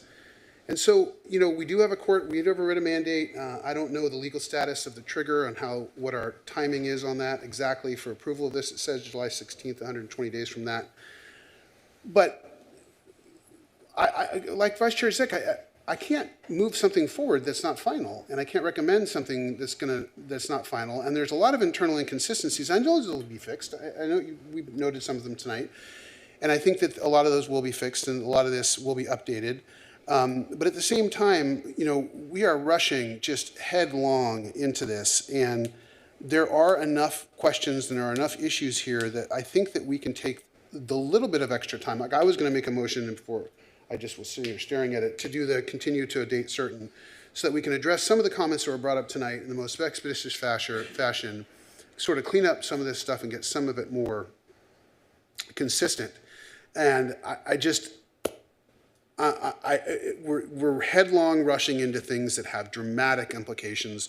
We already saw where the housing element process basically sunk Fairview with the 920 number. The 40% of, again, that number disappeared immediately. And then now we're going to be rezoning as a part of this whole process. Everything that's the housing element sites can have the mood applied to it.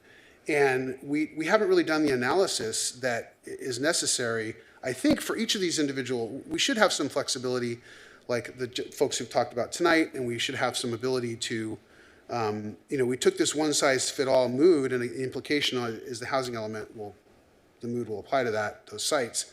We take this one-size-fit-all where we used to have a bunch of different overlay zones, we used to have a bunch of sub-zones of different specific plans, and I think that we need to have a little more specificity and a little more care and concern about the future of our city. And, I'm glad Commissioner Andrade brought up the comment from, I apologize, from Austin Madison, I believe. He's got a great line in here, which I think is 100% applicable to why we should just give this a little more time. The question before you should not just be how many units we can build, but what kind of city will remain once they are built. Once our unique character, local businesses, and authentic culture are lost, they cannot be rebuilt. That's true.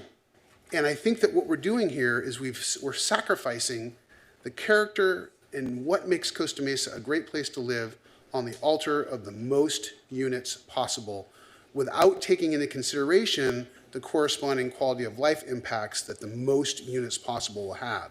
We're moving into an area where no member of the public has ever said, I want less open space. Never. In fact, I used to have a meme when I was on the city council, a red circle with a line through it, resign Dixon, because we were approving the 3-unit live works that had allowances for less open space due to the nature of the project. Now we're talking about making that into a citywide blanket thing for housing element sites. And I think that this is a rush forward. I don't think that we've had enough buy-in. And I think that there's enough triggering things in this housing element that relate to other parts of our planning processes that we should slow down just a little bit and make sure that it's internally consistent, that we have all the I's dotted and the T's crossed. I'm not saying months and months and months because I know we're under a deadline, but I cannot in good conscience approve something to the city council with so many unanswered questions and things that remain outstanding. So that's my comment. All right. Any other comments, commissioners? I will conclude by saying I support the motion. I appreciate the concern and apprehension of some of my colleagues, but I am comfortable enough with what we have here, and I recognize that this is a very fluid and unusual situation. This whole housing element has seen twists and turns and legal decisions that have had impacts that none of us anticipated. And I always subscribe to the idea that I don't want the perfect to be the enemy of the good. And I think what we have here is at least good enough, not necessarily for me personally, but good enough for the city council to consider.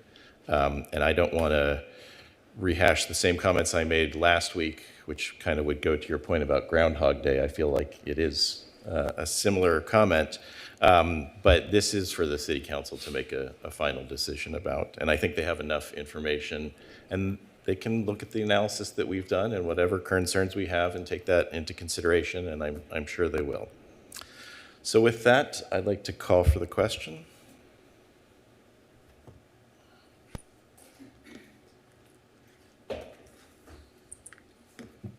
Motion carries 5-2 with Vice Chair Zick and Commissioner Dixon voting no.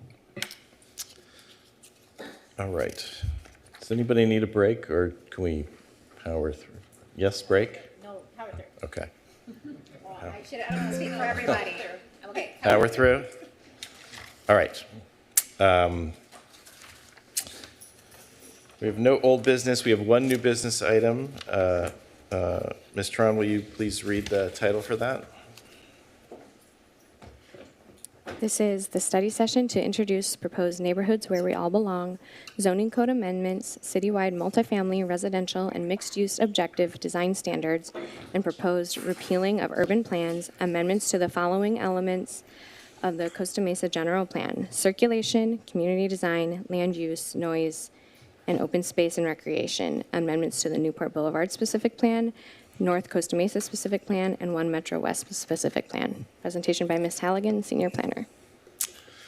Good evening, Ms. Halligan. You have the floor.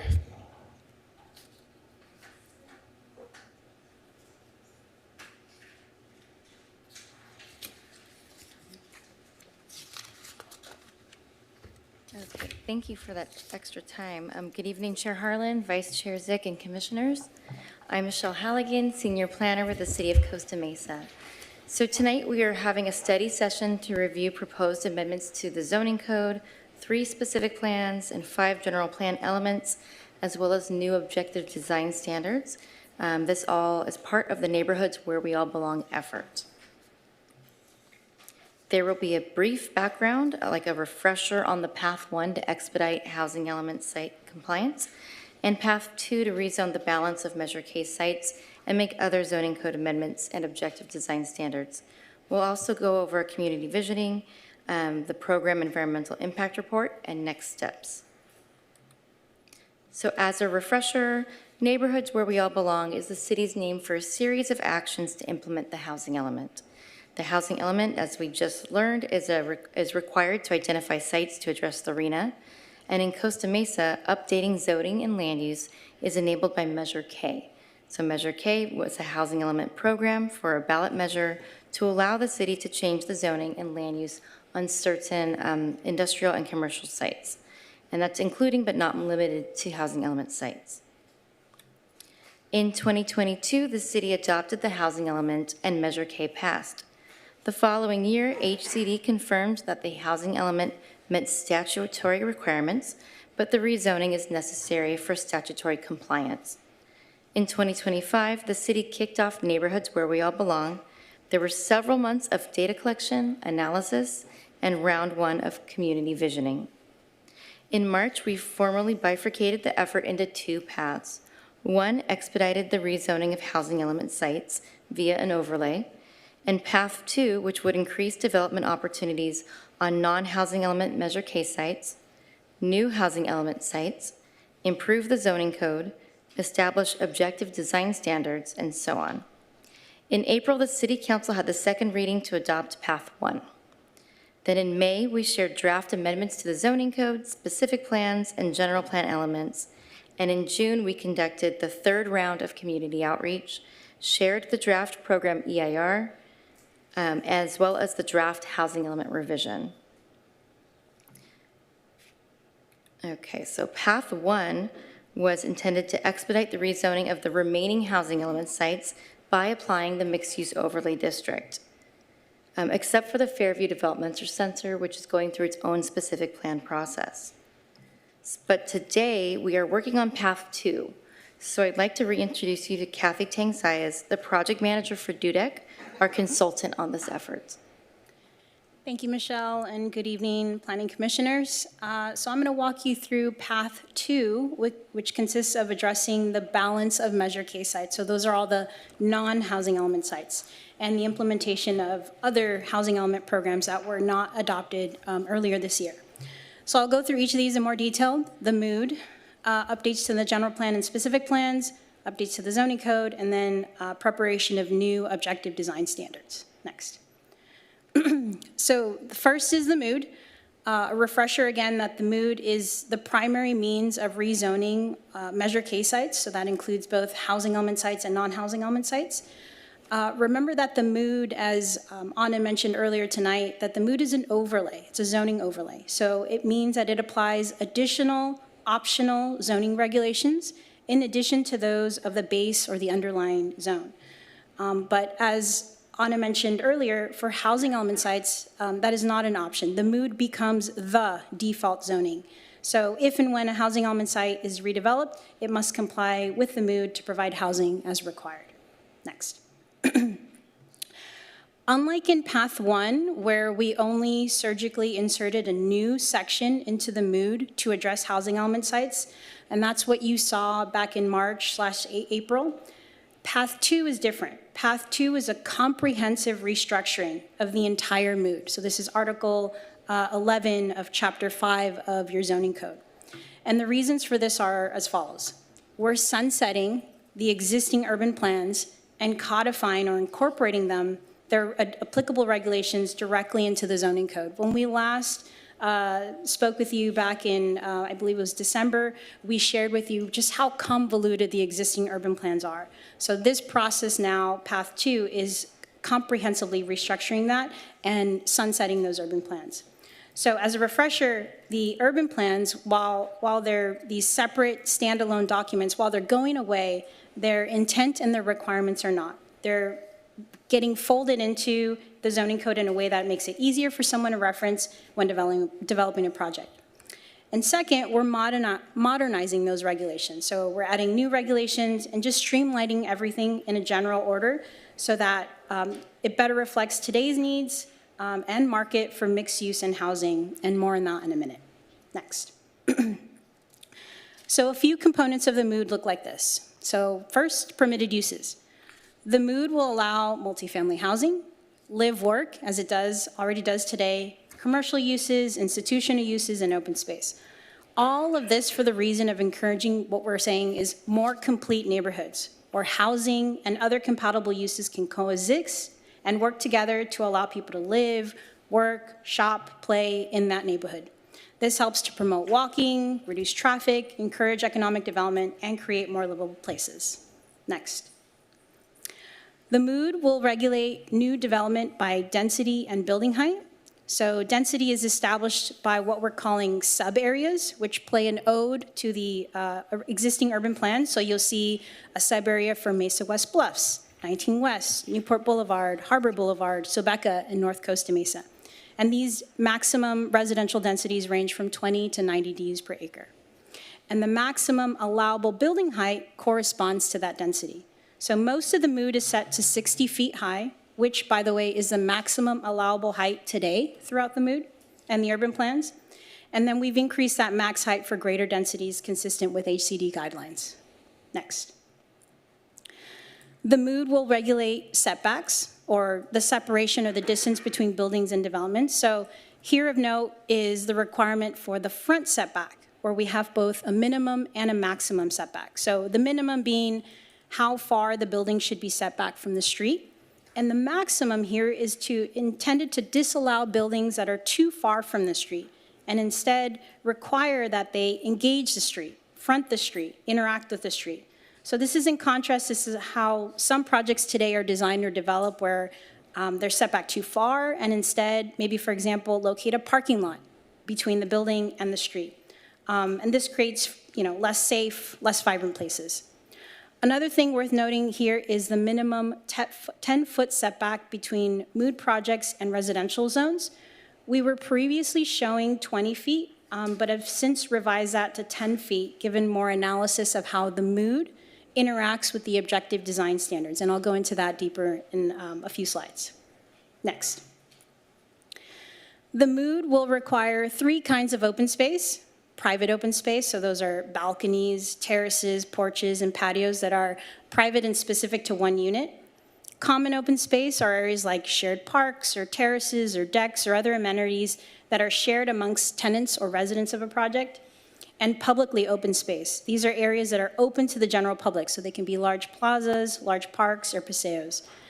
Note that while we've established a minimum required amount for each, there's flexibility to provide all or portions of each across other categories. So this gives the developer and the designer flexibility to figure out where best to place it, depending on site constraints or the market or the needs of those particular tenants or residents of the project.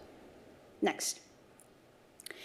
And lastly, the mood will have other provisions. So for example, with regards to parking, no minimum parking will be required.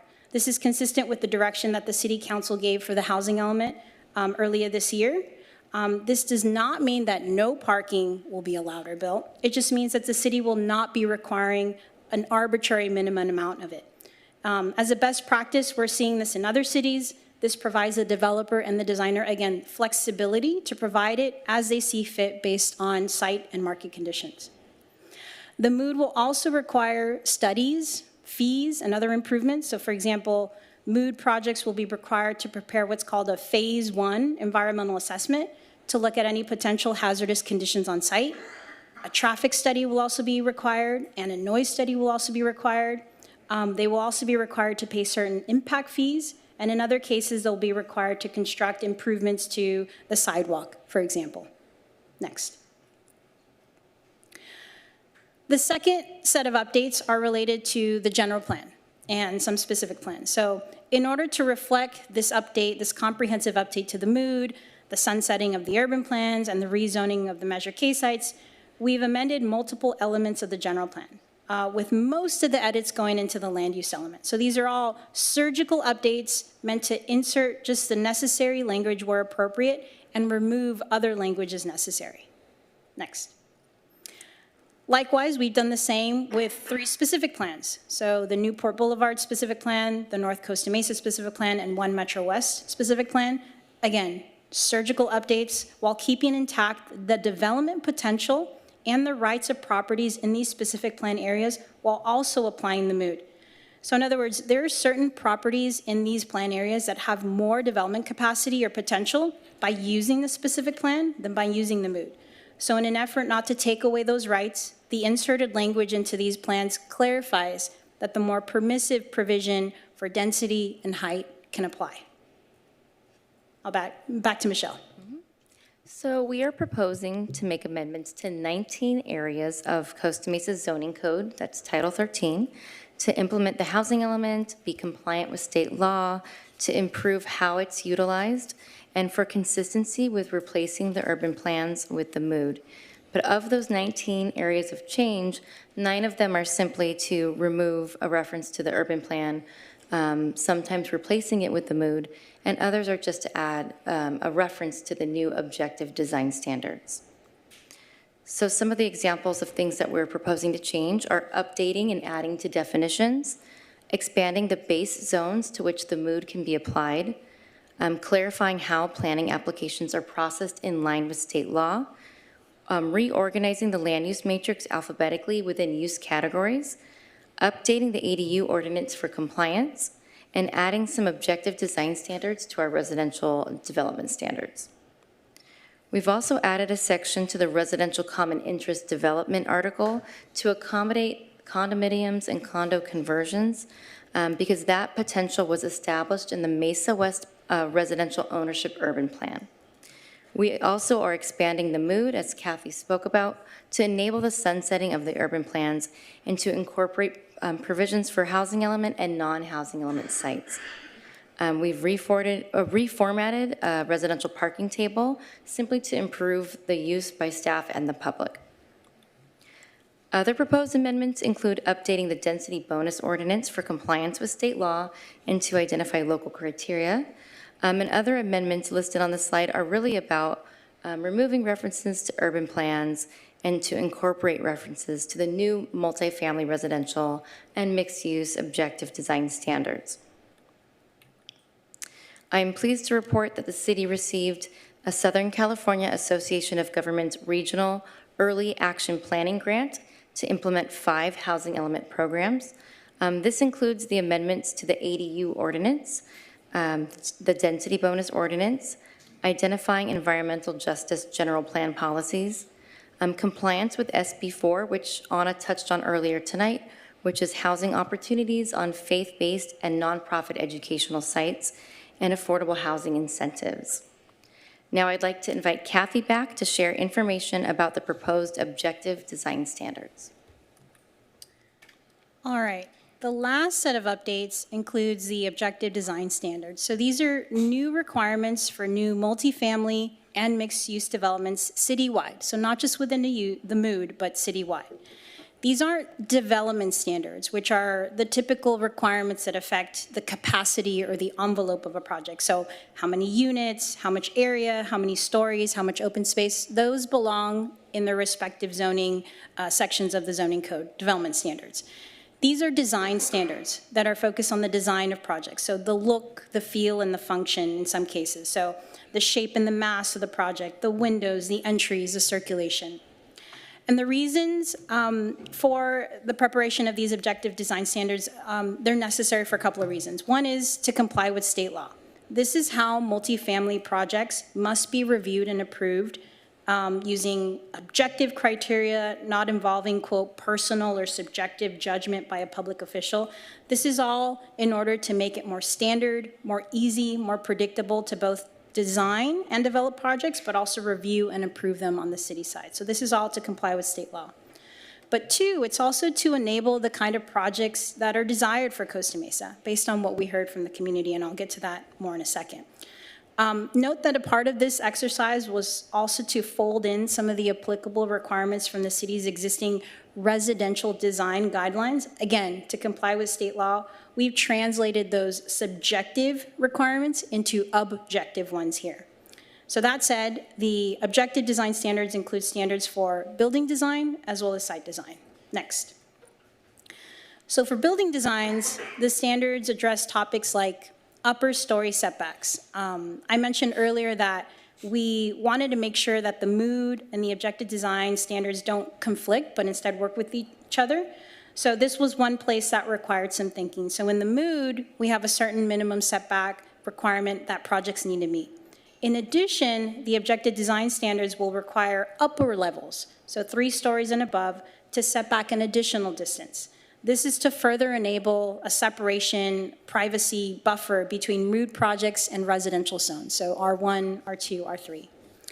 We also have standards about facade breaks and modulation. So this is intended to break up what would otherwise be a perceived big mass or a long length of certain buildings. So we don't get really long, monotonous structures, but instead have variation in scale and facade.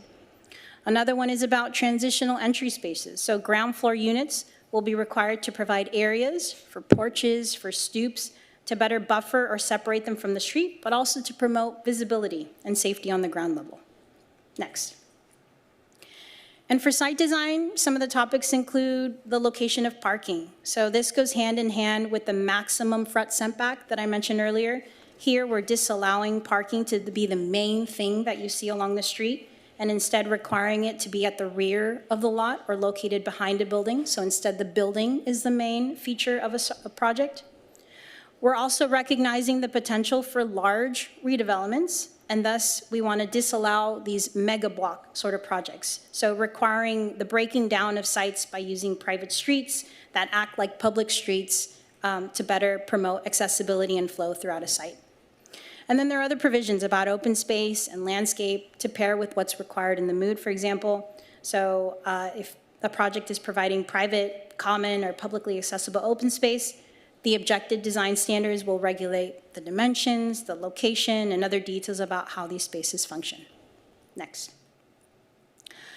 With all that said, know that the mood and the objective design standards and the updates to the other documents we just mentioned were not done in a vacuum. The drafting of those documents was done in parallel with talking to the community, consulting with city departments like Public Works and Transportation, as well as the state with regards to housing element sites, all the while ensuring that we comply with state law. So this was done over the course of about 1.5 years, 3 rounds of community visioning, 700 some community members, 8 events and workshops, 12 pop-ups, 7 focus discussions with stakeholders, in addition to email blasts, social media posts, postcards, website updates, and more.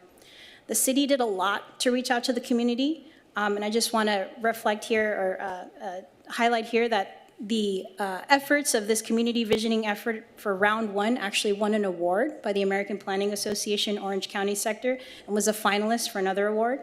But I want to extend a big thank you to staff and everyone who helped get the word out, but most importantly, I want to thank the hundreds of community members that took the time to engage with us, to talk to us, to share their feedback, concerns, ideas, and aspirations. Their input has been invaluable to this process. Next.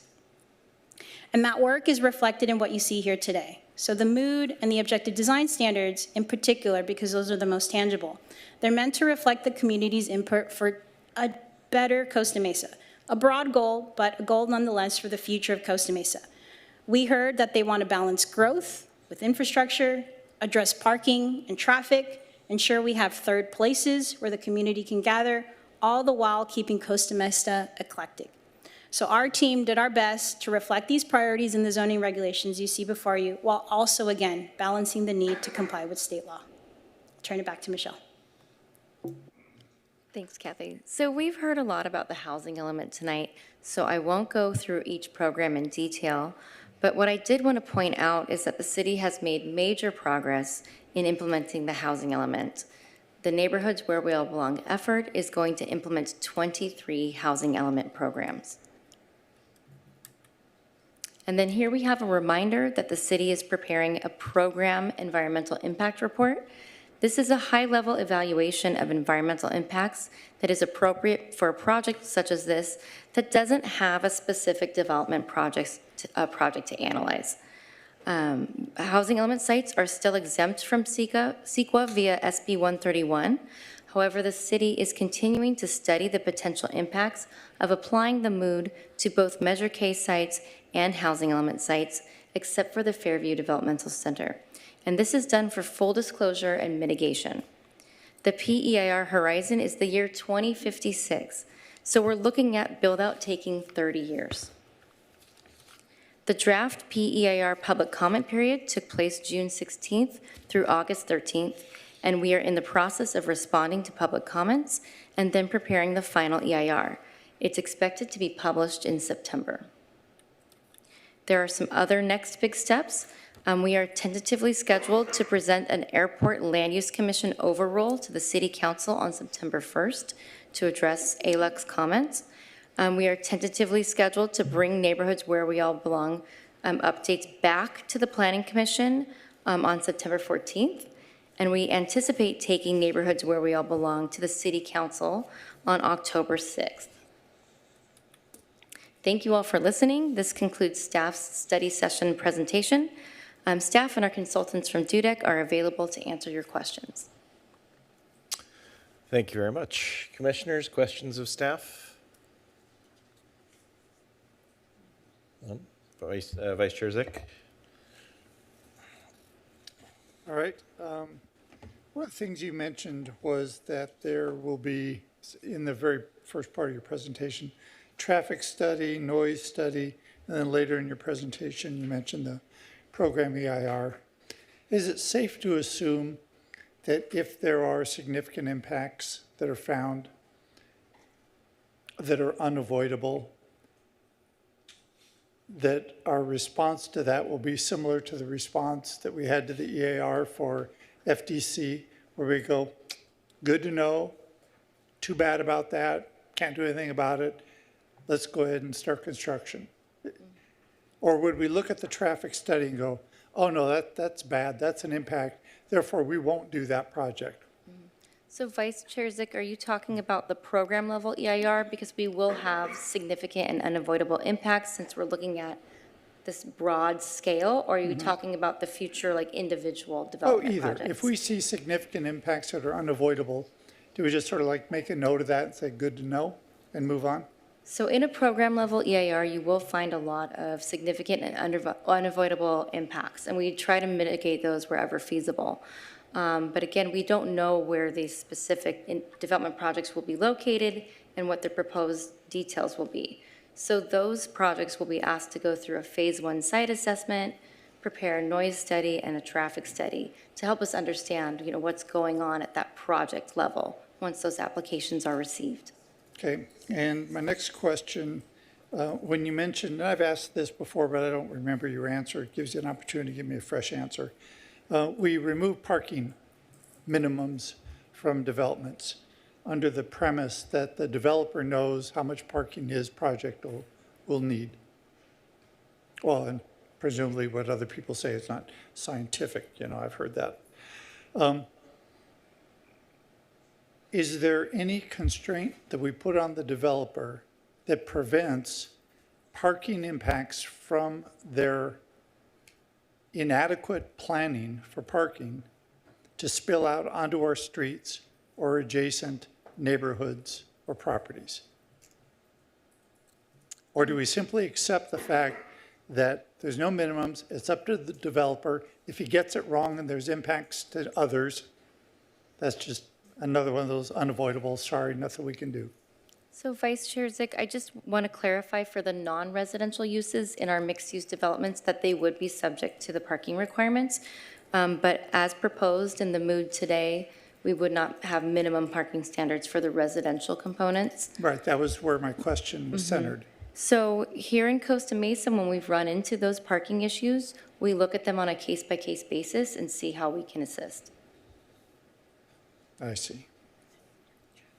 Yeah, and it can be part of the traffic study, but typically what we see here in Costa Mesa is once a project's built, then you have a better idea. And it's something we deal with our existing shopping centers today, and our, some of our restaurants are especially popular, and we find ways to work with those property owners to address the issue. Okay, I just have two other questions. When you were talking about community visioning, I was wondering about this requirement of a maximum setback of 20 feet. Where did that come from? Did that come from the community? That comes, thank you for the question, Commissioner Zick. That comes from a couple of places. So it predominantly comes from best practices that we're seeing in planning today, where we have recognized the consequences of planning for the past 50, 100 years, where we've been planning for cars as opposed to people, placing parking as the primary feature of a project instead of the building or a building entrance. So we're seeing a lot of cities move away from that and go more towards featuring the building. So a maximum setback is one way to do that. The other place that that new requirement comes from is yes, what we heard from the community, that they want more livable, walkable places.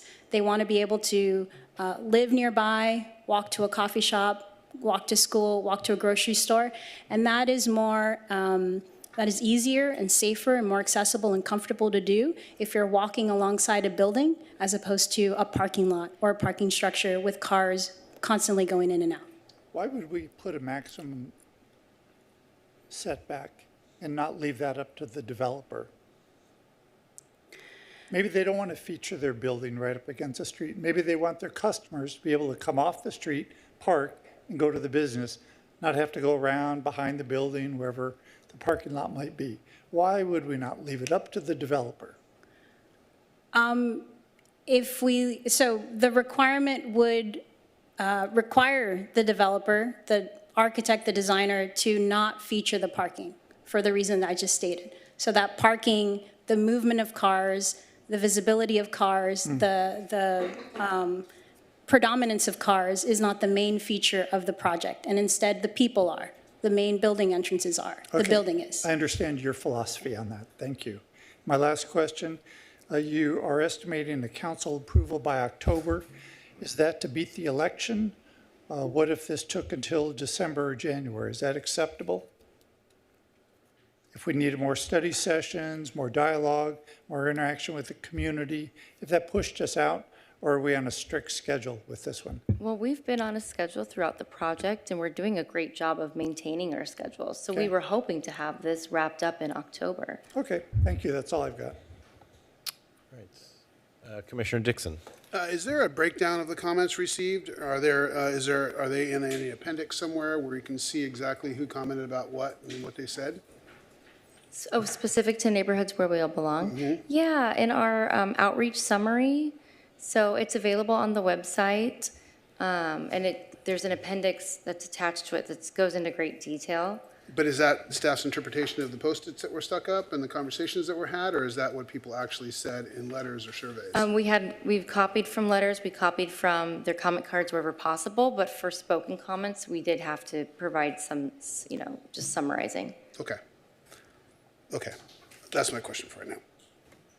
Actually, one more thing on the publicly accessible open space. So I can see that, like, for instance, let's just say over by anywhere where there's a place where people gather at lunch or whatever, if it's a private development that has picnic tables or some other area, it could be a shopping center, like it could be Metro Point, it could be something like that. If there's not a publicly recorded easement of some sort, will the property owner be able to determine what happens in that open space? So if I wanted to go set up a pickup soccer game in the middle of Metro Point, could I do that under the publicly accessible open space?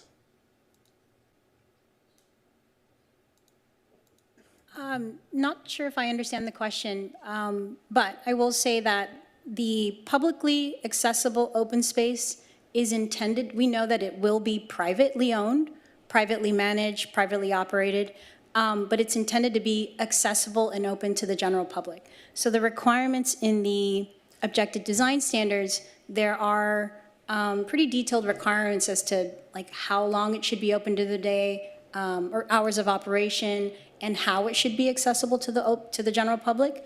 But to your question about someone coming in and setting up a soccer game, I suppose that would depend on the size of the space and the use of the space. What I'm trying to get at is that, and it could be soccer, it could be badminton, it could be model rocketry, who knows? But it's a privately controlled public space that has significant liability and security and other implications for the private property owner.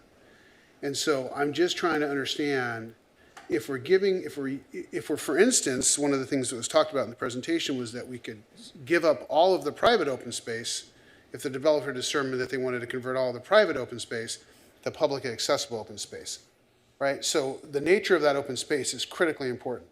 If it's a controlled area with security guards and stuff like that, like Fashion Island or South Coast Plaza or Metro Point, or even a large apartment complex, if I walk into the Coronado at Newport and just sit down in the middle of their pool and start, reading a book or playing music or whatever, they could tell me to leave. But under this scenario, what would be the implications of that?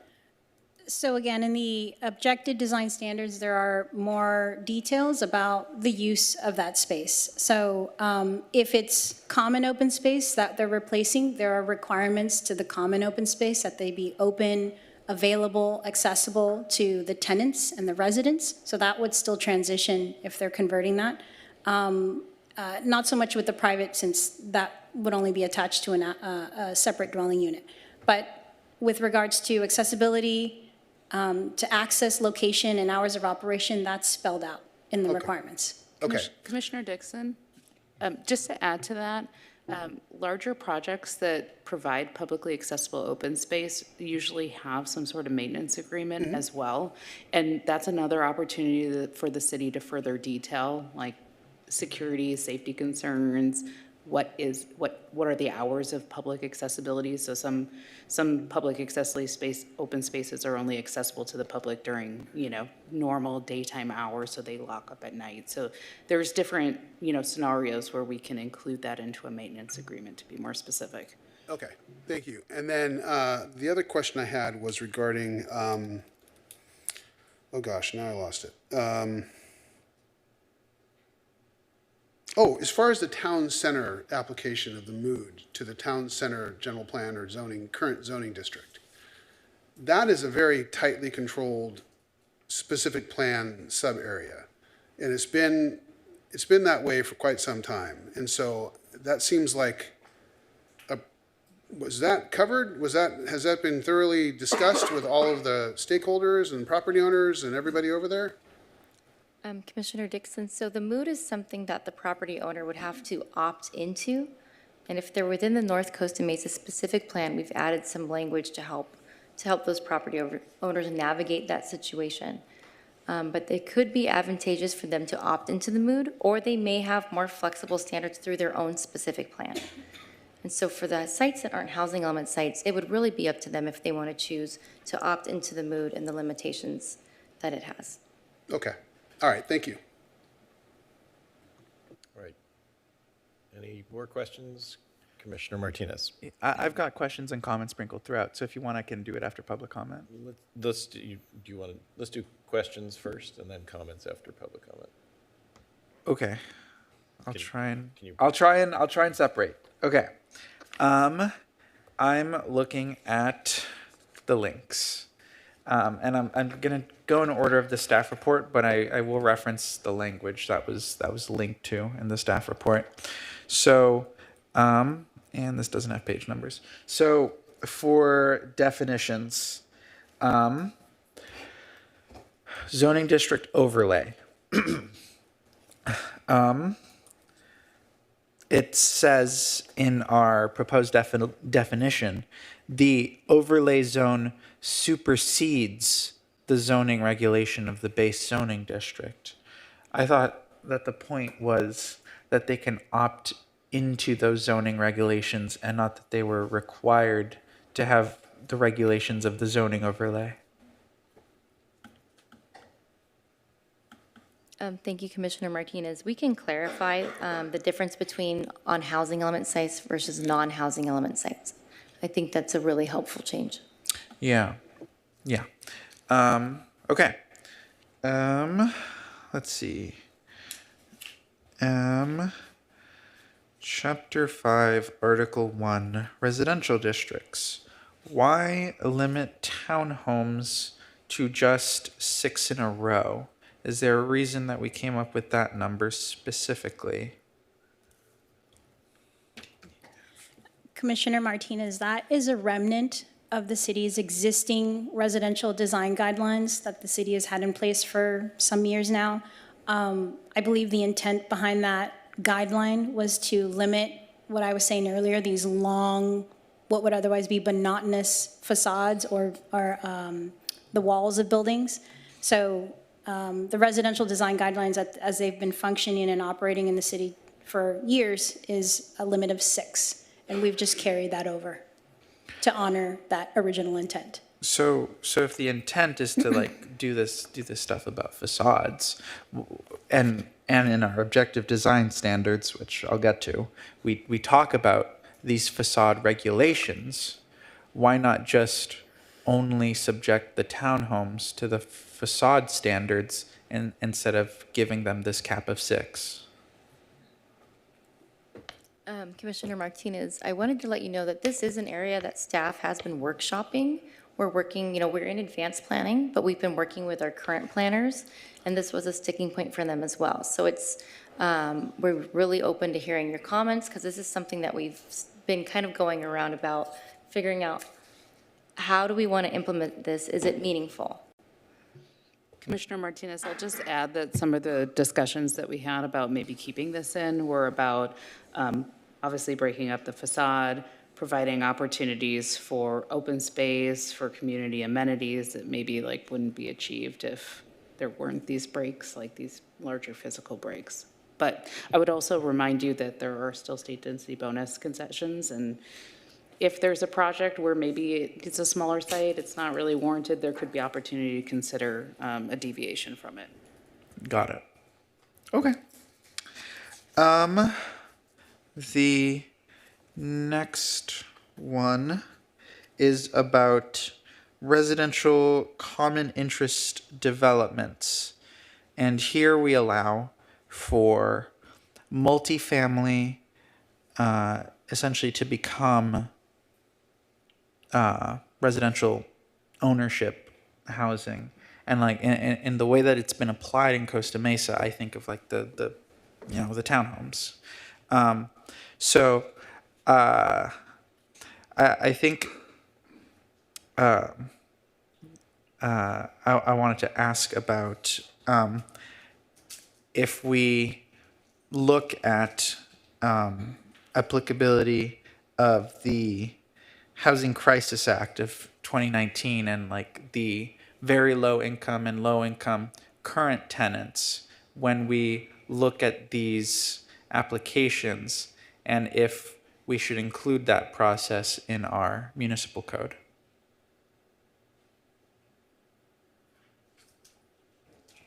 Okay, so you didn't specifically ask this, but I'm just going to give you background context for these changes. One of the things that we came up upon on residential common interest developments and in some other cases when we were looking at sunsetting the urban plans is that some of the urban plan or some of the sites that are residential common interest are within Measure K and some are not within Measure K. So just to kind of give you some background context, we did our best to keep all of the development rights that were already existing and make sure that it was find a way to incorporate them in the code for those sites that were not Measure K, could not be rezoned. So there was a little bit of creative playing with some of the language in some of these codes in order to do that. Residential common interest is definitely one of those examples.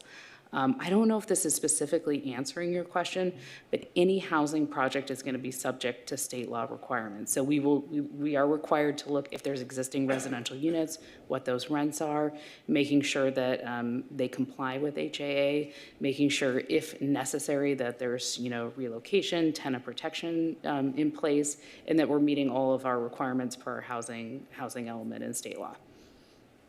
Okay. Thank you. Okay, next one in the staff report is the mood. Let me try and separate comments from questions. So in our proposal, we have a bunch of different offsite improvements that we're saying are required. In addition to these offsite improvements, a developer will have to pay the various impact fees that we have. So I guess the question is, why have these required offsite improvements if we're also collecting the impact fee, which should in theory pay for improvements roughly in the vicinity of a project?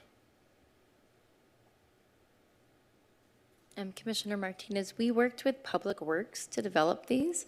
What they've been finding is that the development impacts don't cover all of these things. We see a lot of sites in Costa Mesa where they need to redo their drive approaches, where they need to redo areas out in front of the properties, and there's been a lot of pushback. So we thought that it would be better to build it into the code to ensure that these new projects are actually, meeting the needs immediately adjacent to their projects. Got it. What would an appeal process for this look like for the offsite improvements?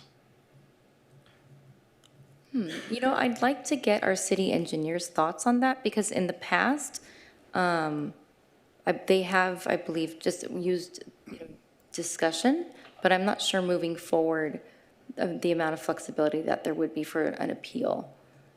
So Commissioner Martinez, in terms of appeal, are you referring to a potential developer who may not consider to adhere to one of the public works conditions and what the proper recourse would be? Yeah, essentially, yeah. Okay, so in that type of situation, what we have done in the past is that we work with the developer in terms of their concerns, and if their concerns are justified, we usually are able to negotiate and come to an amenable conclusion in terms of fostering what they need. Got it. Okay. I'll have comments later. Let's see.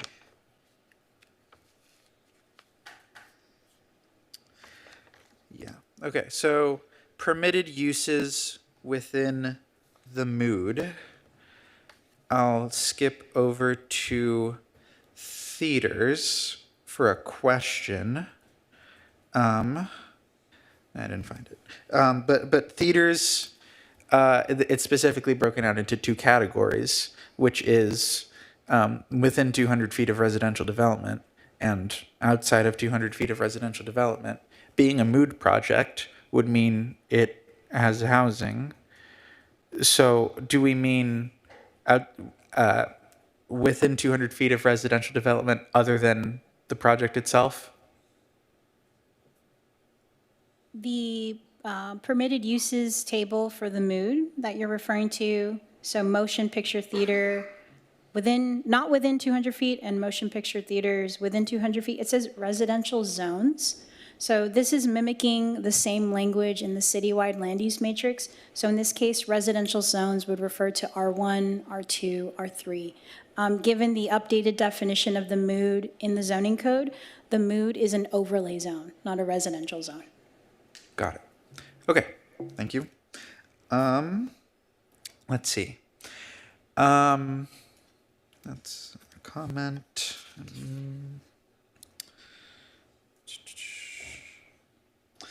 Oh yeah, there's setback standards, and one of these was actually presented on site 11. There was one that got added in that I was interested in, which was the clay valve 50-foot buffer. I wanted to see if there was an explanation for that one. Oh, sure. Thanks, Commissioner Martinez. So as we did our due diligence on developing the mood and going through the urban plans, what we discovered is that a 50-foot buffer was established back in 2006 through City Council action. And we worked with that property owner to make sure that that was codified here. Got it. Okay.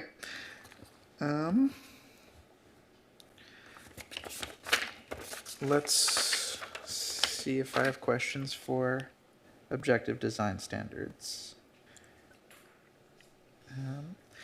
For the upper floor setbacks, I don't have the language in front of me, but it says roughly abutting residential zones. So I wanted to confirm or see if this is wrong, if the upper story setback applies only on a side with a residential zone and not to the entire property, like the front of the property along the street wouldn't have to have an upper side setback. Okay. Staff is... You're correct. So the upper story setback would only apply to the interior lot lines when abutting an R1, R2, or R3 zone on the interior side. Thank you. And those are my questions. I'll have comments later. Thank you. Okay. Any other questions of staff, commissioners? Okay, we'll open public comments. If anybody in chambers would like to come speak on this item, please come down to either podium.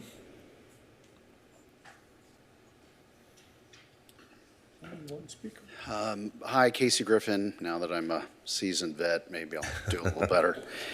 Point of clarification. We're the South Coast Toyota dealer.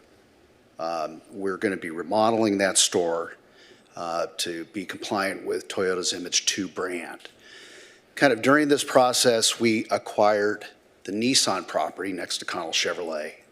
And that property, and that Nissan dealership has relocated around the corner onto Baker. So that store hasn't left the city. We're still selling Nissans. But with our staying in place at our current location, it's given us now the opportunity to redevelop 2850 as part of Measure K. I think the only thing in listening to the study was the contemplated design elements are going to eat into density. Talking about setbacks and building so your 30 units to the acre could conceivably be reduced to 25. So I think there needs to be some consideration in terms of what will the net effect be based on the design criteria, and actually what is the maximum density you can actually get from a parcel. We've retained, as I think you all are familiar, Architects Orange to do a yield study for the site. And, they came up with a really big number of units that could be built on the site. But I'm here to tell you that I think, what the planning and staff is doing in consideration of what is appropriate for Harbor Boulevard, I think is thoughtful and good. Thank you. Thank you.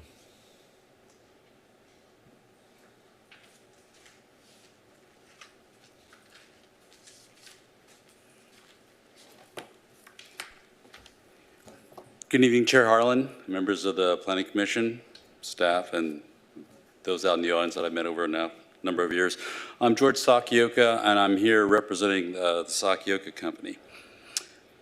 I believe I've been to almost every one of the neighborhoods where we all belong outreach events, the workshops, study sessions, neighborhoods, walks, the RENA housing element discussions.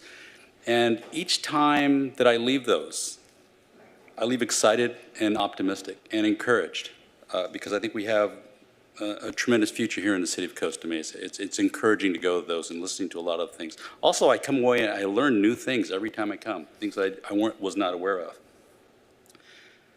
We've been here in the city of Costa Mesa since, I think, the early 50s.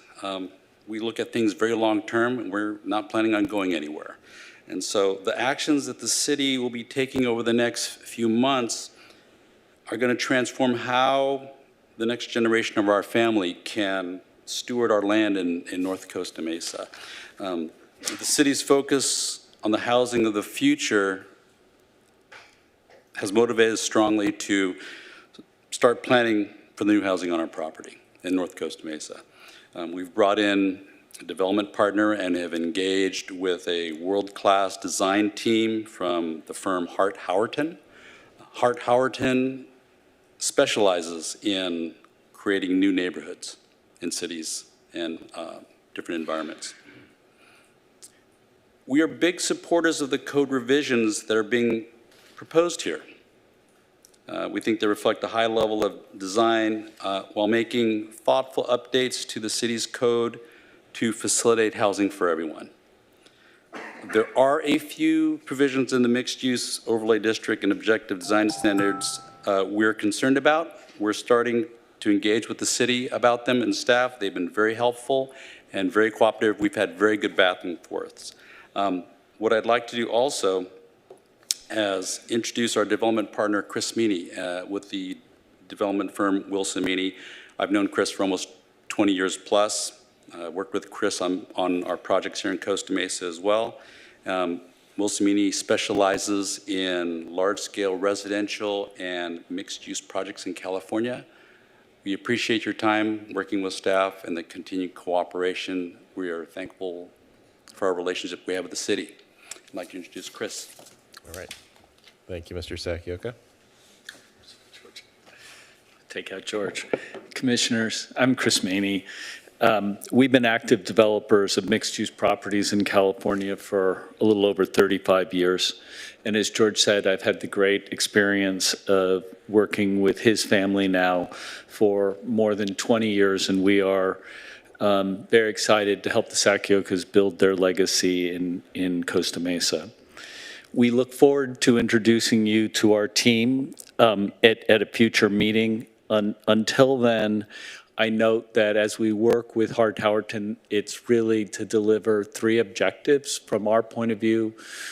In North Costa Mesa, on the Sakioka's land, we want to deliver a great new residential neighborhood that will make Costa Mesa proud. We want to satisfy the state housing mandates, and we want to create a long-term legacy for the Sakiokas. As I said, we will come in more specifically. Sorry, I lost my. We will come in more specifically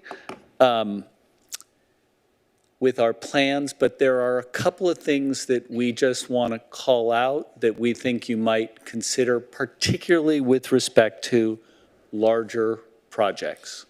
Larger projects have a particular need to build more circulation than smaller infill projects, and we think building some more flexibility into your open space definitions would be appropriate. We also note that as written now, the street design mandates fairly large streets with 60 feet of dimension, and that we think that as you get into creating more walkable neighborhoods with pedestrian preferences, that you will like to give yourself a little more flexibility. We know this is about the current planning effort, not about our specific project, but note that if we don't get some of these flexibilities in, it won't be possible to meet the housing mandates that have been set forward. Really appreciate your time. Again, look forward to coming and working with you in the future. Thank you. Thank you. All right, anyone else in chambers? Ms. Tran, do we have anybody on Zoom or by phone? No, we do not. Okay.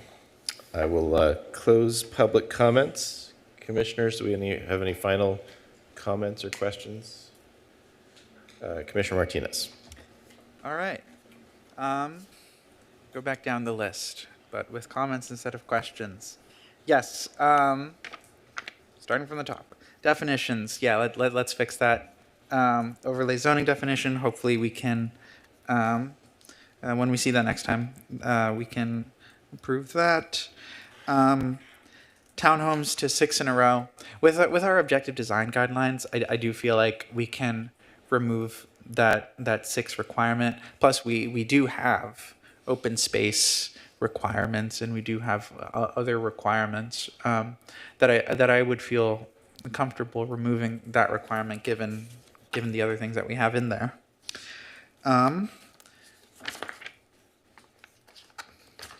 Back to the mood. I think the biggest concern I had with the proposal was probably the street resurfacing required improvement. If we're only going to be doing a specific section of street that's in front of a project, we don't get the economies of scale of a full street repaving. The city of Los Angeles is attempting to do stuff like this with their large asphalt repair, which just ends up being more expensive than doing an actual street resurfacing. So I think that's the one that stuck out to me. The other ones, a lot of them were related to sidewalks, which I'm in favor of, and it does have that provision of off-site improvements being, and I don't know if this is too high of a percentage, but being capped at 10% of the project cost. That might be a bit high, yeah. So that was the one big concern. Let's see. The requiring of a traffic study, I looked at our code, and it was like a traffic study is triggered when certain criteria are met, but for this, it just says do a traffic study. And I don't know if we're just assuming that all mood projects will meet the criteria of a traffic study that's already in our code, but if that isn't the case, maybe we just apply the base code regulations that if you meet the criteria that's already in our code, then you do the traffic study, that way we don't have them doing all that which isn't required of the base code. Okay, the permitted uses table, I had quite a few notes on, mainly on what's a CUP and what's an MCUP. Daycare of 15 plus being a CUP and institutional and recreational. Does the Planning Commission need to see a daycare at the bottom of a mixed-use development? I think that it's probably fine. Convenience store, I don't know, a CUP for a convenience store. I think we're probably fine not seeing that. Games machines for games machines as an accessory use requires a minor conditional use permit. If someone dares put 5 arcade games, then they have to go up to the director. I don't know if that's entirely necessary. Physical fitness facilities. Also, you can put a gym on the first floor of a development, and that's probably fine. The notes at the bottom of the permitted uses table, I would just encourage staff to check that all of them apply to this mood table. Like, I didn't see a note 9 in the table, which is about the SoCo property. And I don't know if I just missed it, but like, just double check and see that all the notes are in there. Okay, this is probably the biggest comment. The densities that are allowed using the mood that are not housing element sites are quite a bit different from those of the housing element sites. And I think it would be my preference that maybe they not be equal, but maybe just the one tier below. So North Costa Mesa right now, I think housing element is 90, and then mood is at 60. I think that we don't have anything in between there of a 70 or 80, so fine.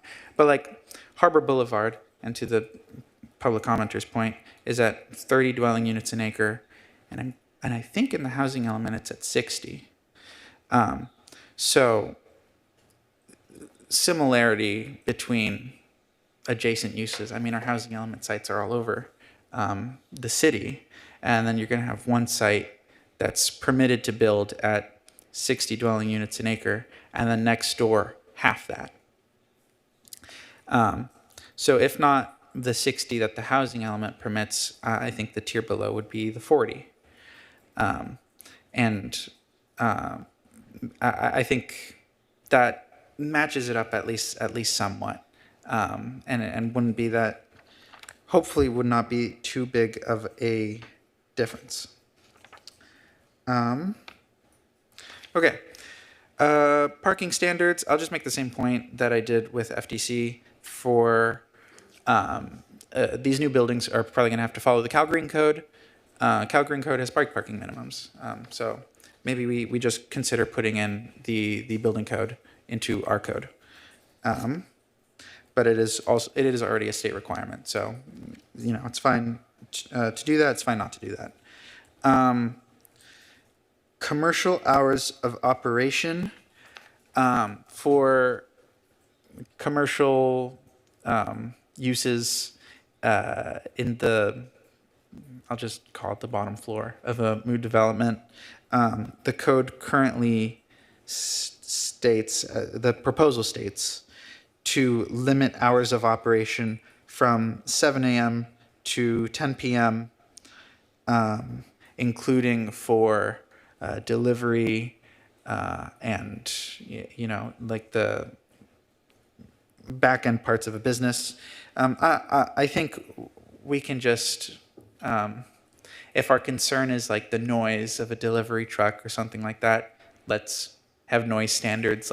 I know there's window requirements somewhere else in the code that we can have instead of limiting the hours of operation.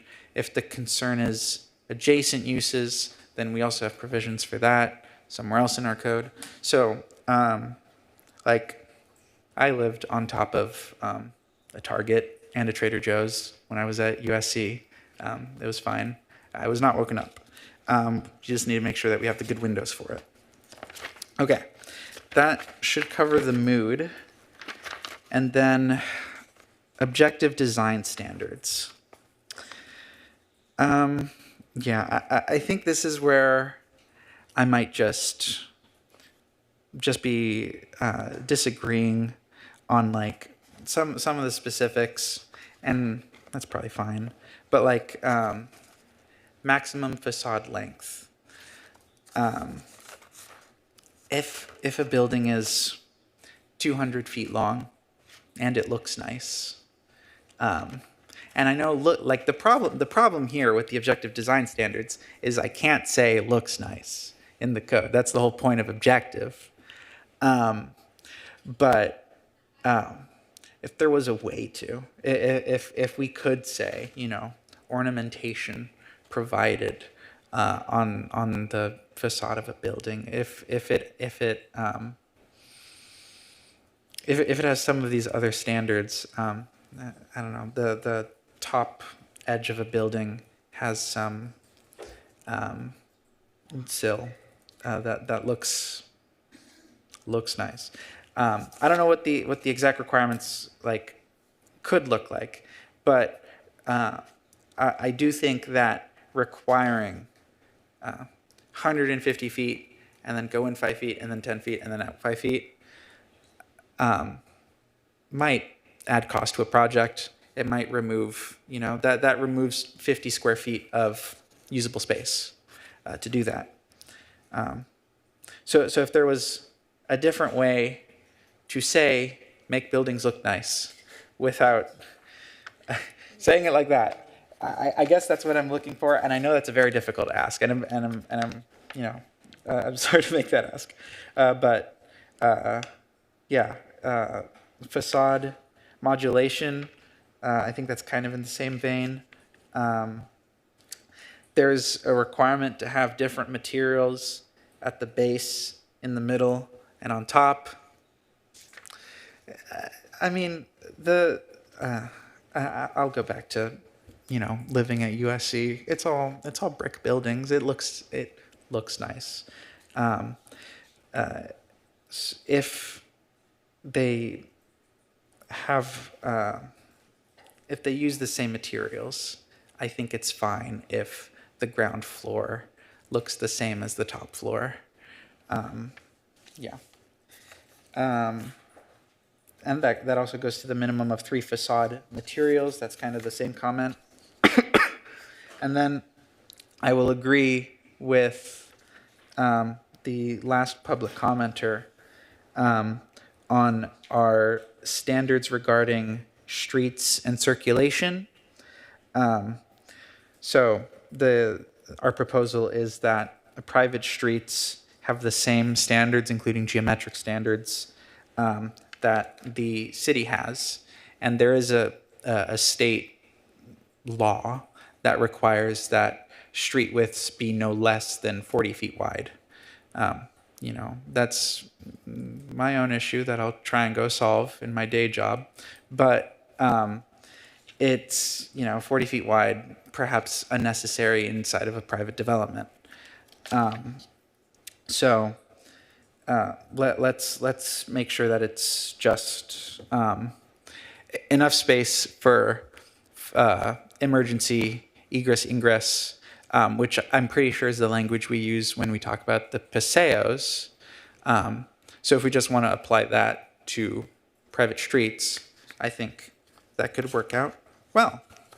And with that, those are my comments about the specific language. Thank you so much. Okay. Any other comments, commissioners? Commissioner Dixon? Thank you. So just a few overarching comments. I really appreciate the public comments because it underscores, just a super brief aside. When I was originally appointed to the Planning Commission, I think in 2011, one of the first things we did was hold a study session because the West Side urban plans have been sitting on the shelf. I know I told some of you this before. And what we heard was from a huge crowd of folks who were actually build things that they loved the idea behind them, but there were specifics in there that were a problem. And so what Claire Flynn, who was kind of behind that, and then I also talked to Don Lamb, who was a development service director when those were brought about, was that they were intended to provide flexibility. So I'm not sure how you write that into this to mimic Commissioner Martinez's comments, and like for a large development like the one proposed by Mr. Sakioka or the one on Harbor Boulevard, it's not, an out-of-the-box zoning code is not going to ever fit. And so there should be a mechanism for an extraordinarily well-designed project to be able to come in without, a whole host of variances. And so I'm not sure exactly how best to do that, because I think that we do want to hold on to some of the things. If you look back at as the Vice Chair was showing with the Measure K stuff, and you look back at the very presentation that staff put on earlier, about some of the things that the public prioritized and some of the things that we are trying to prioritize in this plan, we have to stick to those things. For instance, one of the things people talked about was address traffic and parking. So outside of state requirements, as Commissioner Martinez mentioned, we should be doing everything, and I know this is a philosophical thing that council has talked about, but I think we need to be clear on the intent of getting rid of minimum parking minimums. And that is, it's in the law itself, is to combat the housing shortage, reduce car dependence, and meet state climate and greenhouse gas reduction goals. We live in Costa Mesa, where 75% or more of people drive cars, and I think we have to be realistic about that. I know this is a mantra I say, but being up here for 8 or 9 years now, the number one complaint we hear about is parking. Absolutely the number one. At gyms, at churches, at restaurants, we had people come down here complaining about spillover parking in other neighborhoods. We've gone into great lengths when we were doing things along 17th Street to try to minimize that, combat that. And so instead of putting the burden on the residents to call and complain to code enforcement and then to follow through on that, because I know that there are some lots on 17th Street where I frequent the small businesses and they complain loudly about the fact that people are parking in their spaces. Nobody can come to their business because the spillover from a bar or a restaurant or whatever. So I think we need to be realistic about the impacts of parking, and that people, no matter what we say up here and no matter what we design and no matter what we plan, they're still going to drive cars to go to stores and restaurants and places like that. It's just a fact of life. So I think that pretending cars don't exist is inexcusably bad planning, and I'm just going to say that. So address traffic and parking was one of the big things that people came up with, so I think we need to do that. I like the idea of a traffic study. Maybe there's a trigger on the number of units, maybe there's a trigger on the number of projected trips based on both VMT and the old mechanism. And so maybe there's a trigger there. I also want to make sure that we preserve some of the flexibility that was in and I know there's mood sub areas, and I know, but for instance, on the town center stuff, that we don't want to lose that vision that we have around town center with all the arts things and very carefully planned in the past. Open space, I think we need to be very careful about open space. I think we can strike a balance, but I have a very grave concern. We saw with the, I think it was, I can't remember the name of the project, I'm so sorry, it's right off the top of my head, the one we approved, oh my gosh, was it One Metro West, where we talked about access to a trail or something along those lines? We don't want to overburden a future developer or future maintenance association or homeowners association with having to be the police for uses that could be impinging on, because when you're allowing the public to come in, if it's not somewhere the public normally comes, like they do a shopping center or somewhere like that, then you're decreasing the available open space theoretically for the residents there. And so trading a balcony or a small paseo or a park or whatever for quote unquote publicly accessible open space, I think we need to strike a balance there. So that's my comment on that. I think the setbacks, from the beginning of Measure K, we talked about buffers between Measure K sites and a residential neighborhood. And, anything that's going to decrease that buffer, I think, is a bad thing. We can work with a large developer on a large contiguous lot as far as the second story setbacks or the setbacks are required. But I think we need to maintain a minimum of a 20-foot setback between an adjacent residential. I really think it's an important thing to do. It's going to give us the air and space and light and shade. And I note that under the multifamily, we struck the provision that said consideration shall be given to the effect of proposed development on the light, air, and privacy of adjacent properties. I don't think we should strike that. I think that that's an important thing we should keep in the multi-development. It was D, subsection D under the multifamily that we were talking about earlier, or the common interest developments. We also removed the requirement, and I guess we're just saying parking's irrelevant going forward, but we removed a requirement that parking be within a reasonable distance of where someone lives. We're talking about quality of life here. We're talking about how things live. We're talking about trying to improve Costa Mesa for all these people and bring all these great housing opportunities and these great neighborhoods and neighborhoods where we all belong, but you have to walk a mile to get to your place from where you parked. I think we need to build livability back into this, and we can still move forward with a lot of these needed changes and consolidation of some of those plans. But, there are consequences for kind of incomplete planning, and we are trying to compensate for 50 or 70 years of California planning that it was car-centric and all the other stuff. Well, that doesn't go away overnight. We have to make sure that we make a livable community. You know, I think that those are the main themes, is that we shouldn't, anything that's going to impact the quality of life for a resident, either of these new developments or of adjacent developments. And I think a lot of these things that are built in, such as conditional use requirements, some of those uses may have an adverse impact that the city wants to take a look at. You know, like a convenience store could have some loitering or some littering or some whatever impacts. A gym could have some, you know, parking impacts. We talk about some of the yoga studios where they have a massive turnover of people in a very short period of time that utilizes all the parking spaces. So I think that we can have some flexibility, but we should also be able to preserve the quality of life, the very important quality of life elements that are incorporated into parking and open space and setbacks. And so those are my general comments along this, and I know that we're coming back with a more fulsome one, but those are my main comments. Thank you. All right, thank you. I just have a few quick specific comments. First, I agree with Commissioner Martinez about increasing the density.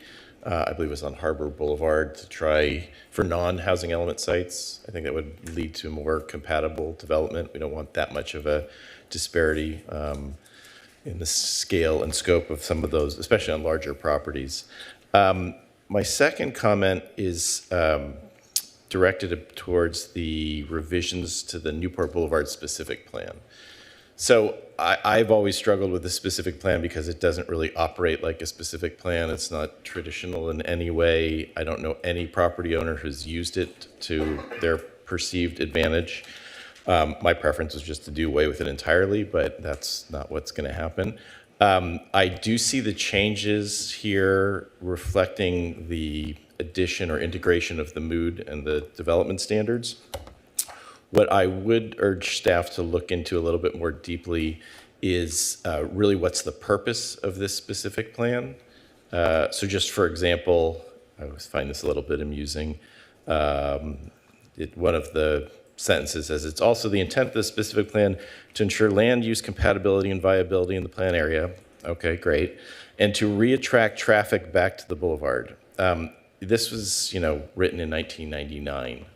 98. I don't know that that condition is what people desire anymore. In fact, having lived in this area for 20 years, I've seen an emerging pattern where it looks like more pedestrian-oriented and neighborhood-oriented development is occurring in the 100 block between Newport Boulevard and Eldon, not necessarily on Newport Boulevard itself. And so we're seeing that at Virginia, we're seeing that in Cecil Place. I can expect that to happen more regularly, and I think that's what people want and probably should be encouraged. The other piece of the specific plan that I think needs a little attention is that there's a section on, on implementation actions, which just seem antiquated. I'll give you for example. Let me pull this up here. There's a lot of redlining, and there probably should be more. Let's see here. There's something about a business improvement district, signage about the freeway. Sorry, I'm trying to drag it all the way to the end here. Creating a Newport Boulevard organization.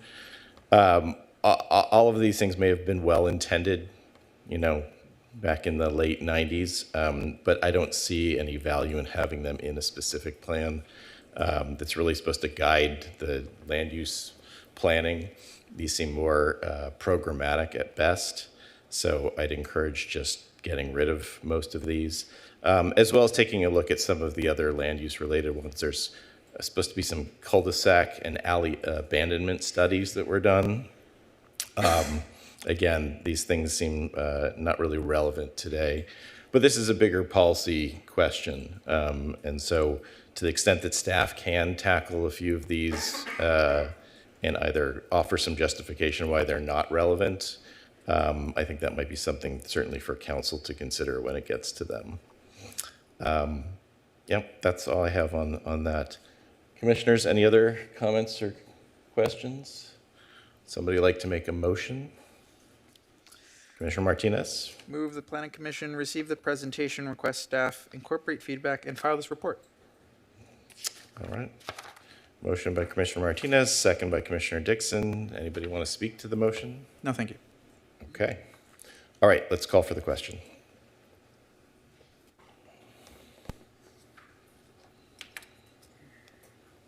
Motion carries 7-0. All right. Just for the record, I forgot to close the item, but let's make sure that's official. Anyone has departmental reports? Mr. Yang, Public Services? No Public Works report, Mr. Chairman. Okay. Says Development Services. I know it's Community Development. Director Tai? Thank you, Chair and members of the Planning Commission. We will continue the march toward completing or advancing our advanced planning initiatives. The next meeting will come back with another, I think our next meeting's in September. Can you believe it? We'll come back with the Neighborhoods Where We All Belong effort again.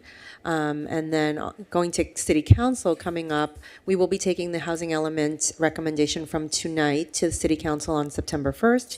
We will also be taking an item to City Council regarding the Airport Land Use Commission's opinion on the Neighborhoods Where We All Belong effort.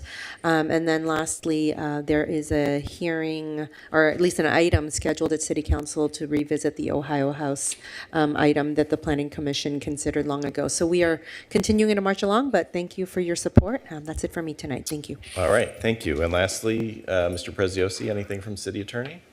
Thank you, Chair Arlen. Nothing this evening. Okay, we are adjourned. Thank you, everyone.